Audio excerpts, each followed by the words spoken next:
ಎಲ್ಲರೂ ಮೊಣಕಲ್ಲಾಕಿ ಪ್ರಾರ್ಥನೆ ಮಾಡೋಣ. ಬ್ರದರು.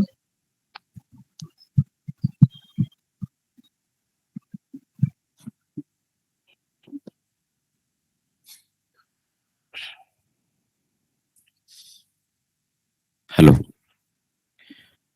ಪ್ರಿಯ ಪರಲೋಕದಲ್ಲಿದ್ದಂತ ನಮ್ಮ ತಂದೆ ಅತ್ತೆಯವರೇ,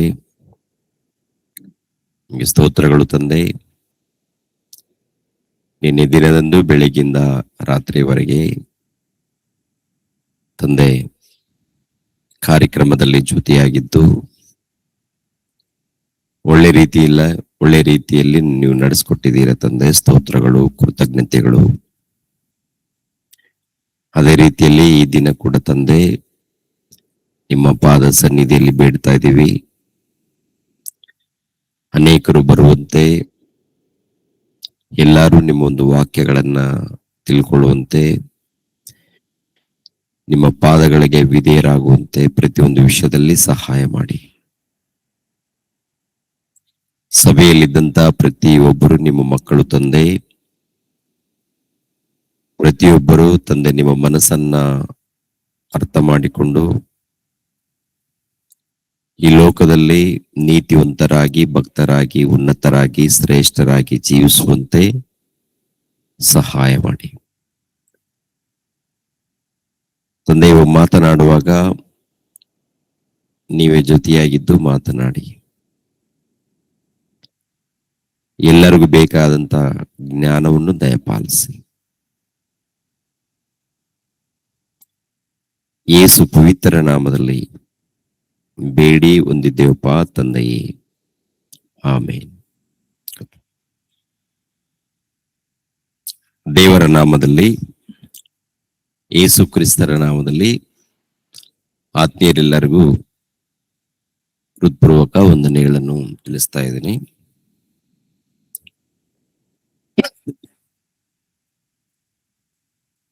ಇಕ್ಕಟ್ಟಾದ ಮಾರ್ಗದಲ್ಲಿ ಹೋಗಿರಿ ಅಂತಾರೆ. ಇಕ್ಕಟ್ಟಾದ ಮಾರ್ಗದಲ್ಲಿ ಅಂದ್ರೆ ಯಾವ ರೀತಿ? ಪ್ರಿಯರಾದ ದೇವರ ಮಕ್ಕಳಿರ, ಲೋಕನು ಬರೆದ ಸುವಾರ್ತೆ 13ನೇ ಅಧ್ಯಾಯ 22ನೇ ವಚನವನ್ನು ನಾವು ನೋಡೋಣ. ಲೋಕನು ಬರೆದ ಸುವಾರ್ತೆ 13ನೇ ಅಧ್ಯಾಯ 22ನೇ ವಚನದಿಂದ. ಆತನು ಊರೂರಿಗೂ ಗ್ರಾಮ ಗ್ರಾಮಕ್ಕೂ ಹೋಗಿ ಉಪದೇಶ ಮಾಡುತ್ತಾ ಯೆರೂಸಲೇಮಿಗೆ ಪ್ರಯಾಣ ಮಾಡುತ್ತಿದ್ದನು. ಆ ಕಾಲದಲ್ಲಿ ಒಬ್ಬನು, ಸ್ವಾಮಿ, ರಕ್ಷಣೆ ಹೊಂದುವವರು ಸ್ವಲ್ಪ ಜನರು ಎಂದು ಕೇಳಲು, ಆತನು ಅವರಿಗೆ, ಇಕ್ಕಟ್ಟಾದ ಬಾಗಿಲಿನಿಂದ ಒಳಕ್ಕೆ ಹೋಗುವುದಕ್ಕೆ ಎಣಗಾಡಿರಿ. ಬಹು ಜನ ಒಳಕ್ಕೆ ಹೋಗುವುದಕ್ಕೆ ನೋಡುವರು, ಆದರೆ ಅವರಿಂದಾಗುವುದಿಲ್ಲ ಎಂದು ನಿಮಗೆ ಹೇಳುತ್ತೇನೆ. ಸಾಕು. ರಕ್ಷಣೆ ಹೊಂದುವವರು ಸ್ವಲ್ಪ ಮಂದಿಯೋ ಅಂತ ಶಿಷ್ಯರು ಕೇಳಿದಾಗ, ಇಕ್ಕಟ್ಟಾದ ಬಾಗಿಲಿನಿಂದ ಒಳಕ್ಕೆ ಹೋಗುವುದಕ್ಕೆ ಹೆಣಗಾಡಿರಿ. ನಾಶನಕ್ಕೆ ಹೋಗುವ ಬಾಗಿಲು ವಿಶಾಲವಾಗಿದೆ ಅಂತ ಹೇಳ್ತಾರೆ. ಇಕ್ಕಟ್ಟಾದ ಬಾಗಿಲು ನಾಶನಕ್ಕೆ ಹೋಗುವ ಬಾಗಿಲು. ಇಕ್ಕಟ್ಟಾದ ಬಾಗಿಲು, ಆಮೇಲೆ ವಿಶಾಲವಾದಂತ ಬಾಗಿಲು. ಯಾವುದಕ್ಕೆ ಹೋಲಿಸ್ತಾರೆ? ನಮ್ಮ ಜೀವಿತದಲ್ಲಿ ಒಂದು ನೀವು ಆರಿಸಿಕೊಳ್ರಿ, ಇಕ್ಕಟ್ಟಾದ ದಾರಿಯನ್ನ ಆರಿಸಿಕೊಳ್ಳಿ ಅಂತಾರೆ. ಎಲ್ಲರೂ ಆರಿಸಿಕೊಳ್ಳುವಂಥದ್ದು ಏನಂದ್ರೆ ವಿಶಾಲವಾದಂತ ದಾರಿಯನ್ನೇ ಆರಿಸಿಕೊಳ್ತಾರೆ. ಇವಾಗ ಪ್ರಯಾಣ ಮಾಡುವಾಗ ಯಾವುದು ಒಳ್ಳೆ ದಾರಿ ಇದೆ? ವಿಶಾಲವಾದಂತ ದಾರಿ ಯಾವುದಿದೆ? ಹೈವೇ. ಬಹಳ ದೂರ ಪ್ರಯಾಣ ಮಾಡೋರು ಯಾವುದು ವಿಶಾಲವಾದ ದಾರಿ ಯಾವುದಿದೆ, ಬೇಗ ಯಾವುದಕ್ಕೆ ಹೋದ್ರೆ ತಲುಪ್ತೀವಿ ಅಂತೇಳಿ ವಿಶಾಲವಾದಂತ ದಾರಿಯನ್ನು ಹುಡುಕ್ತಾರೆ, ಕೇಳ್ತಾರೆ. ಕೆಲವು ಟೈಮಲ್ಲಿ ಚಿಕ್ಕ ದಾರಿಗಳಿರುತ್ತೆ, ಲೇಟ್ ಆಗುತ್ತಂತೇಳಿ ವಿಶಾಲವಾದಂತ ದಾರಿಯನ್ನು ಹುಡುಕ್ತಾರೆ. ಆ ವಿಶಾಲವಾದಂತ ದಾರಿಯಲ್ಲಿ ಬಹಳ ಆಕ್ಸಿಡೆಂಟ್ಗಳಾಗ್ತಾ ಇರುತ್ತೆ. ಅನೇಕ ಅಪಘಾತಗಳು ನಡೀತಾ ಇರುತ್ತೆ. ಅನೇಕರು ಮರಣ ಹೊಂದುತ್ತಾ ಇರ್ತಾರೆ. ಇಕ್ಕಟ್ಟಾದ ದಾರಿ, ಚಿಕ್ಕ ದಾರಿ ಇರುತ್ತೆ ನೋಡಿ, ನೋಡಿಕೊಂಡು ತುಂಬಾ ಜಾಗೃತಿಯಿಂದ ಹೋಗ್ತಾರೆ. ಎಲ್ಲಿಯಾದ್ರೂ ಸ್ಪೀಡ್ ಬ್ರೇಕ್ಗಳು ಇರ್ತಾವ, ಕುಣಿಗಳಿರುತ್ತೇನೋ ಅಂತ ನೋಡಿಕೊಂಡು ತುಂಬಾ ಜಾಗೃತಿಯಿಂದ ಹೋಗ್ತಾರೆ. ಇಕ್ಕಟ್ಟಾದ ದಾರಿಗೂ ವಿಶಾಲವಾದ ದಾರಿಗೂ ಇಷ್ಟೇ. ಇಕ್ಕಟ್ಟಾದ ದಾರಿ ಇದ್ದಾಗ ಸ್ವಲ್ಪ ನಿಧಾನಕ್ಕೆ ಹುಷಾರಾಗಿ ನಾವು ಪ್ರಯಾಣ ಮಾಡ್ತೀವಿ. ಎಲ್ಲಿಯಾದ್ರೂ ಪ್ರಯಾಣ ಮಾಡಿದ್ರೆ ಹೇಗ್ ಬೇಕು ಹಾಗೆ ಪ್ರಯಾಣ ಮಾಡಕ್ಕಾಗಲ್ಲ. ದಾರಿ ವಿಶಾಲವಾಗಿದೆ ಅಂತ ಹೇಳಿ ಕೆಲವು ವಿಶಾಲವಾದಂತ ದಾರಿಯಲ್ಲಿ ತುಂಬಾ ಸ್ಪೀಡ್ ಆಗಿ ಹೋಗ್ತೀವಿ. ಕೆಲವು ಟೈಮಲ್ಲಿ ಬ್ರೇಕ್ ತಪ್ಪಿ ಹೋಗುತ್ತೆ, ಕಂಟ್ರೋಲ್ ತಪ್ಪುತ್ತೆ, ಅವಾಗ ಏನಾದ್ರೂ ನಡೀಬಹುದು. ಅಲ್ಲೇ ಹೆಚ್ಚಾಗಿ ಅಪಾಯಗಳು, ಅಪಘಾತಗಳು ನಡೀತಾ ಇರುತ್ತೆ. ನಮ್ಮ ಜೀವನದಲ್ಲಿ ಇಕ್ಕಟ್ಟಾದ ದಾರಿಯನ್ನ ಆರಿಸಿಕೊಳ್ರಿ ಅಂತ ಹೇಳ್ತಾರೆ. ನಿತ್ಯ ಜೀವಕ್ಕೆ ಹೋಗ್ಬೇಕು, ಹೌದಲ್ವ? ಗುರಿ, ನಮ್ಮೆಲ್ಲರ ಗುರಿ ಕ್ರೈಸ್ತರ ಗುರಿ ನಿತ್ಯ ಜೀವವನ್ನ ಪಡಿಬೇಕು. ಈ ಒಂದು ಜ್ಞಾನವನ್ನು ಲೋಕದಲ್ಲಿ ಕ್ರೈಸ್ತರು ಯೋಚನೆ ಮಾಡ್ತಾ ಇಲ್ಲ. ನಾವೆಲ್ಲರೂ ಕ್ರೈಸ್ತರಲ್ವ, ಲೋಕದಲ್ಲಿ ಕ್ರೈಸ್ತರು ಯಾರು ಕೂಡ ಯೋಚನೆ ಮಾಡ್ತಾ ಇಲ್ಲ.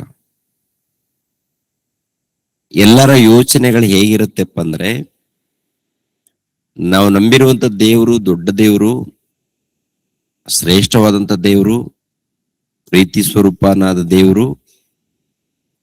ನಮ್ ದೇವರು ಯಾವಾಗ್ಲೂ ಕೊಡ್ತಾನೆ ಇಡ್ತಾರೆ.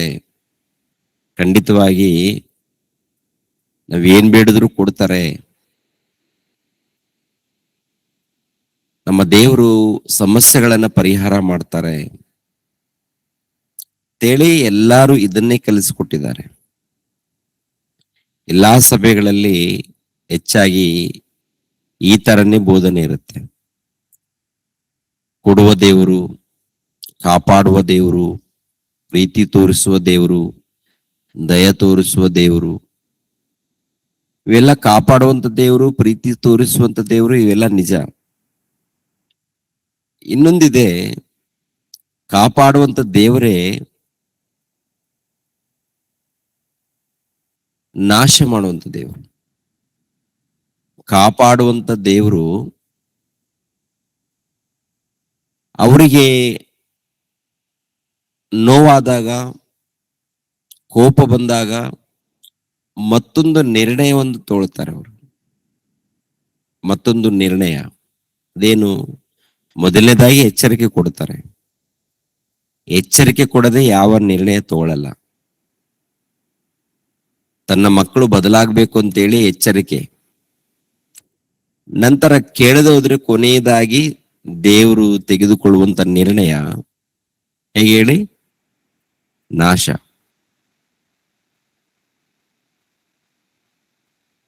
ದೇವರು ಪ್ರೀತಿ ಸ್ವರೂಪನ್ ಮಾತ್ರವಲ್ಲ, ದೇವರು ರೋಷವುಳ್ಳವನು, ಉಗ್ರ ಸ್ವರೂಪನು ಕೂಡ. ಅದು ನಮ್ಮ ಕ್ರೈಸ್ತರಿಗೆ ಅರ್ಥ ಆಗ್ಬೇಕು. ನಂಬಿದಂತ ಭಕ್ತರು ಯಾವಾಗ್ಲೂ ಕೈ ಬಿಡಲ್ಲ. ನಾವು ನಂಬಿರ್ತೀವಲ್ಲ, ನಂಬಿ ದೇವರಿಗೆ ಒಳಪಟ್ಟು ವಿಧೇಯರಾಗಿ ಬದುಕ್ತೀವಿ ನೋಡಿ, ದೇವರು ಯಾವತ್ತಿಗೂ ಕೈ ಬಿಡೋದಿಲ್ಲ. ಲೋಕವನ್ನೇ ಕಾಪಾಡುವಂತ ದೇವರು, ಲೋಕವನ್ನೇ ನಡೆಸುವಂತ ದೇವರು ನಿಮ್ಮನ್ನ ನಮ್ಮನ್ನ ಕೈ ಬಿಡ್ತಾರ? ಕೈ ಬಿಡ್ತಾರ ಪ್ರೇರೆ? ಯಾವತ್ತಿಗೂ ಕೈ ಬಿಡೋದಿಲ್ಲ. ನಮ್ಮ ಜೊತೆಯಲ್ಲೇನೆ ಇರ್ತಾರೆ. ನಾನು ನಿಮ್ಮ ಜೊತೆಯಲ್ಲಿದ್ದೀನಿ ಅಂತ ಹೇಳ್ತಾರೆ. ಯೇಸು ಪ್ರಭು ಆ ಮಾತನ್ನ ಹೇಳಿದ್ ಗೊತ್ತಲ್ವಾ? ಯೇಸು ಕ್ರಿಸ್ತರು ಪರಲೋಕಕ್ಕೆ ಹೋಗುವಂತ ಸಮಯದಲ್ಲಿ ಶಿಷ್ಯರಿಗೆ ಒಂದು ಮಾತನ್ನ ಹೇಳ್ತಾರೆ, ನಾನು ಸದಾ ನಿಮ್ಮ ಜೊತೆಯಲ್ಲಿ ಇರ್ತೀನಿ ಅಂತ. ಸದಾ ನಿಮ್ಮ ಜೊತೆಯಲ್ಲಿ ಇರ್ತೀನಿ ಅಂತಾರೆ. ಮತ್ತಾಯನ ಬರೆದ ಸುವಾರ್ತೆ 28ನೇ ಅಧ್ಯಾಯ ಮತ್ತಾಯನ ಬರೆದ ಸುವಾರ್ತೆ 28ನೇ ಅಧ್ಯಾಯ 18ನೇ ವಚನವನ್ನು ನೋಡಿ ಪ್ರಿಯರೇ. ಪರಲೋ ಯೇಸು ಹತ್ತರಕ್ಕೆ ಬಂದು, ಹಾ. ಪರಲೋಕದಲ್ಲಿಯೂ ಭೂಲೋಕದಲ್ಲಿಯೂ ಎಲ್ಲಾ ಅಧಿಕಾರವು ನನಗೆ ಕೊಡಲ್ಪಟ್ಟದೆ. ಆದ್ದರಿಂದ ನೀವು ಹೊರಟು ಹೋಗಿ ಎಲ್ಲಾ ದೇಶಗಳ ಜನರನ್ನು ಶಿಷ್ಯರನ್ನಾಗಿ ಮಾಡಿರಿ. ಅವರಿಗೆ ತಂದೆಯ, ಮಗನ, ಪವಿತ್ರಾತ್ಮನ ಹೆಸರಿನಲ್ಲಿ ದೀಕ್ಷಾ ಸ್ನಾನ ಮಾಡಿಸಿ, ನಾನು ನಿಮಗೆ ಆಜ್ಞಾಪಿಸಿದ್ದನ್ನೆಲ್ಲ ಕಾಪಾಡಿಕೊಳ್ಳುವುದಕ್ಕೆ ಅವರಿಗೆ ಉಪದೇಶ ಮಾಡಿರಿ. ನೋಡಿರಿ, ನಾನು ಯುಗದ ಸಮಾಪ್ತಿಯವರೆಗೂ ನಿಮ್ಮ ಎಲ್ಲಾ ದಿವಸ ನಿಮ್ಮ ಸಂಗಡ ಇರುತ್ತೇನೆ ಎಂದು ಹೇಳಿದನು. ನೋಡಿರಿ, ನಾನು ಯುಗದ ಸಮಾಪ್ತಿಯವರೆಗೂ ಎಲ್ಲಾ ದಿವಸ ನಿಮ್ಮ ಸಂಗಡ ಇರುತ್ತೇನೆ ಅಂತ. ಎಷ್ಟು ಮಂದಿ ನಂಬ್ತೀರಮ್ಮ? ನಮ್ಮ ಜೊತೆಯಲ್ಲಿ ಯೇಸು ಸ್ವಾಮಿ ಇದ್ದಾರೆ, ನಮ್ಮ ಜೊತೆಯಲ್ಲಿ ಪವಿತ್ರಾತ್ಮರಿದ್ದಾರೆ, ನಮ್ಮ ಜೊತೆಯಲ್ಲಿ ತಂದೆಯಾದ ದೇವರಿದ್ದಾರೆ ಅಂತೇಳಿ ಎಷ್ಟು ಮಂದಿ ನಂಬಿಕೆ ಇದೆ? ಎಲ್ಲರ ನಂಬಿಕೆ ಇದೆಯಾ?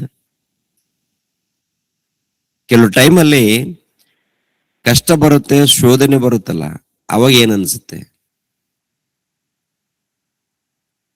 ನಮ್ಗೇನೆ ಏನ್ ಅನ್ಸುತ್ತೆ ಹೇಳಿ?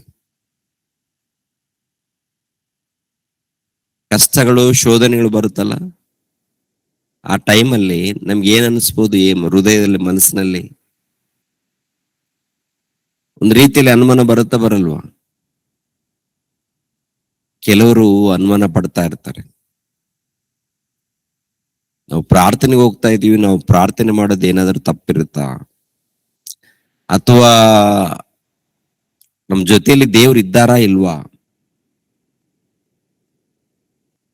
ಯಾಕೆ ನಮ್ಗೆ ಯಾವುದು ಕೂಡ ಸಕ್ಸಸ್ ಆಗ್ತಾ ಇಲ್ಲ? ಎಲ್ಲ ಕಿರಿಕಿರಿ ಇದೆ, ಯಾವುದೋ ಒಂದು ರೀತಿಯಲ್ಲಿ ಶೋಧನೆಗಳಿದೆ ಅನಿಸುತ್ತಾ? ಕೆಲವರು ಬಿಟ್ಟು ಹೋಗಿದ್ದಾರೆ ಪ್ರಿಯರೇ. ಕೆಲವರು ಸಭೆಯಿಂದ, ದೇವರಿಂದ ದೂರವಾಗಿದ್ದಾರೆ. ಬಹಳ ಮಂದಿ ದೂರ ಆಗಿದ್ದಾರೆ. ಯಾಕೆಂದ್ರೆ ದೇವರ ವಾಕ್ಯಗಳನ್ನ ಅರ್ಥ ಮಾಡಿಕೊಳ್ಳದೆ ಅಪಾರ್ಥ ಮಾಡಿಕೊಂಡು ದೂರ. ಯಾತಕ್ಕಾಗಿ ದೂರ ಆಗಿದ್ದಾರೆ ಗೊತ್ತಾ? ಯಾತಕ್ಕಾಗಿ ಗೊತ್ತಾ? ಕಷ್ಟ ಇದೆ ಅಂತೇಳಿ ದೂರ ಆಗಿದ್ದಾರೆ. ಕಷ್ಟ ಇದೆ ಅಂತೇಳಿ ದೇವರಿಂದ ದೂರ ಆಗಿದ್ದಾರೆ. ದೇವ್ರು ಮುಂಚಿತವಾಗಿನೇ ಹೇಳಿದಾರಲ್ಲ, ಇಕ್ಕಟ್ಟಾದ ಬಾಗಿಲಿನಿಂದ ನೀವು ಒಳಕ್ಕೆ ಹೋಗುವುದಕ್ಕೆ ಎಣಗಾಡಿರಿ ಅಂತಾರೆ. ನೀವು ಪ್ರಯಾಸ ಪಡ್ರಿ. ಇಕ್ಕಟ್ಟಾದ ಬಾಗಿಲಿಗೂ ವಿಶಾಲವಾದ ಬಾಗಿಲಿಗೂ ಇರುವಂತ ಉದ್ದೇಶ ಏನ? ಆ ಒಂದು ಮಾತನ್ನ ಹೇಳೋದಕ್ಕೆ ಅಂದ್ರೆ, ನೀವು ಯಾವ್ದನ್ನ ಆರಿಸ್ಕೊಳ್ತೀರಾ?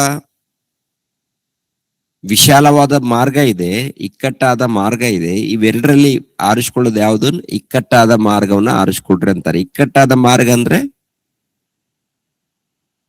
ಇಕ್ಕಟ್ಟಾದ ಮಾರ್ಗವನ್ನ ಆರಿಸ್ಕೊಡ್ರಿ ಅಂತ ಹೇಳ್ತಾರಲ್ಲ, ಆ ಮಾರ್ಗದಲ್ಲಿ ಹೋಗೋದಕ್ಕೆ ನೀವು ಎಣಗಾಡ್ರಿ ಅಂತ ಹೇಳ್ತಾರಲ್ಲ ಪ್ರಿಯರ ದೇವ್ರ ಮಕ್ಕಳಿರ, ಅದು ಸ್ವಲ್ಪ ಕಷ್ಟ ಇರುತ್ತೆ.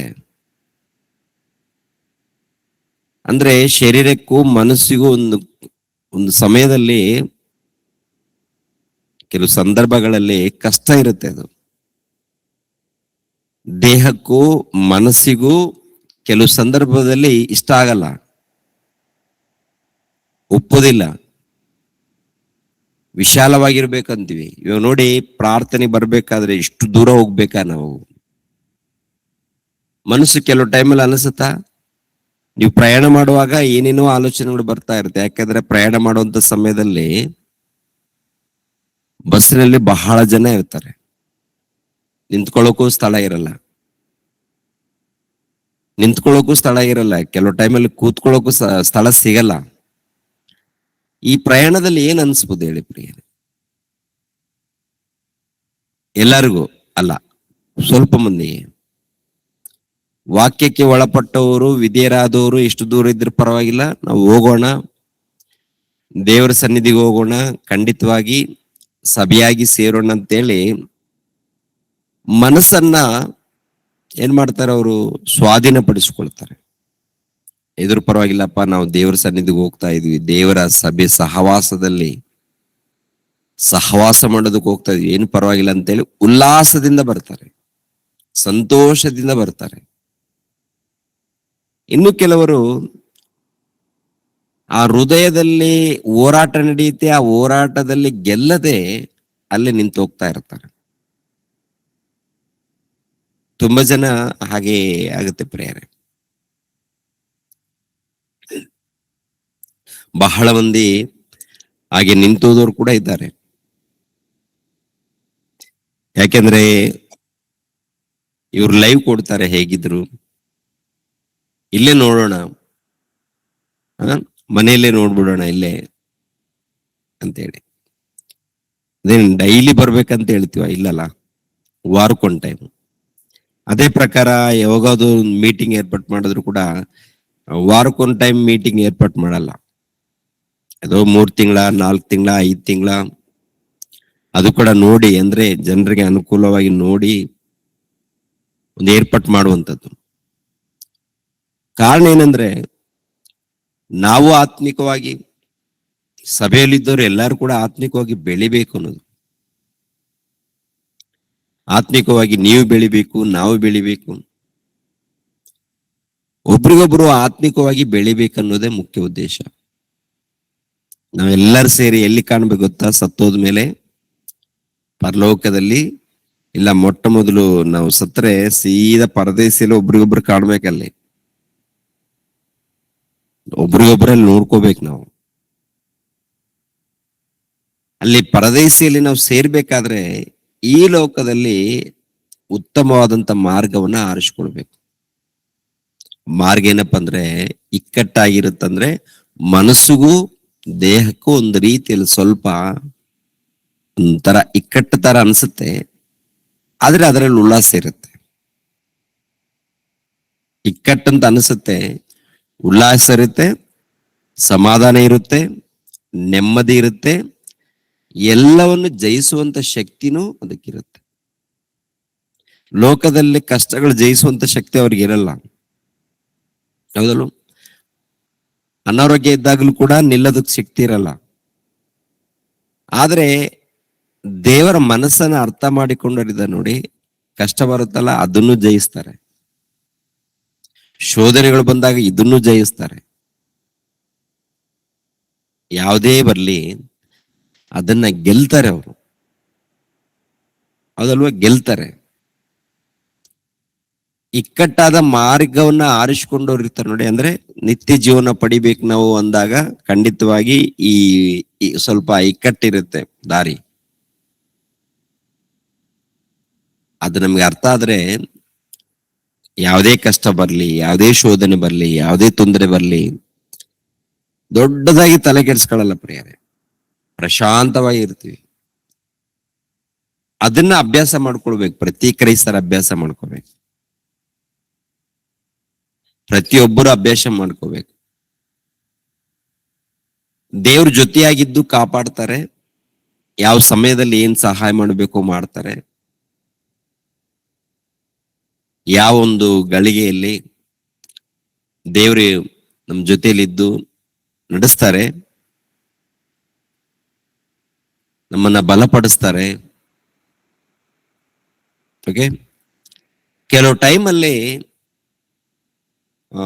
ಶೋಧನೆ ಅನಿಸಿದಾಗ, ತೊಂದರೆಗಳು ಅನಿಸಿದಾಗ, ಒಂದು ರೀತಿಯಲ್ಲಿ ಕಷ್ಟ ಬಂದಾಗ ಮನಸ್ಸು ಒಪ್ಪಲ್ಲ, ದೇಹನೂ ಒಪ್ಪಲ್ಲ. ಆ ಸಮಯದಲ್ಲಿ ದೃಢವಾಗಿ ನಾವು ನಿಲ್ಲಬೇಕು. ಕಷ್ಟ ಬಂದಾಗ ನಿಂತು ಮುಂದೆ ಹೋಗ್ಬೇಕು ಪ್ರಿಯರೇ, ಹೌದಲ್ವ? ನಾಶನಕ್ಕೆ ಹೋಗುವ ಬಾಗಿಲು ವಿಶಾಲವಾಗಿದೆ ಎಂದಾಗ ಟೋಟಲ್ ಪ್ರಪಂಚ ದೇಶದಲ್ಲಿ ಎಲ್ಲರೂ ಆರಿಸ್ಕೊಂಡಿದ್ದೇ ಅದೇ, ವಿಶಾಲವಾದಂತ ದಾರಿಯನ್ನ ಆರಿಸ್ಕೊಂಡಿದ್ದಾರೆ.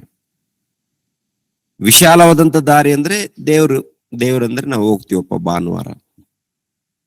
ಭಾನುವಾರ ಒಂದು ದಿನ ನಾವು ಸಮಯ ಕೊಡೋಣ, 1 ಗಂಟೆ ಇಲ್ಲಿ ಬಂದಾಗ ಅವ್ರವ್ರ ಚರ್ಚಿಗೆ ಹೋಗ್ತಾರಲ್ಲ, 1 ಗಂಟೆ 2 ಗಂಟೆ ಅಲ್ಲಿ ಪ್ರಾರ್ಥನೆ, ಆರಾಧನೆ, ಕಾಣಿಕೆ. ಸಭೆಯಿಂದ ಹೊರಗಡೆ ಹೋದ್ಮೇಲೆ ಹೇಗಿರುತ್ತದು ಜೀವನ ಏನ್ರಿ? ಲೋಕಾನುಸಾರವಾಗಿ ಇರುತ್ತೆ ರೀ, ಲೋಕಾನುಸಾರವಾಗಿ ಅವ್ರ ಬದುಕುಗಳಿರುತ್ತೆ ಹೊರಗಡೆ ಹೋದ್ಮೇಲೆ.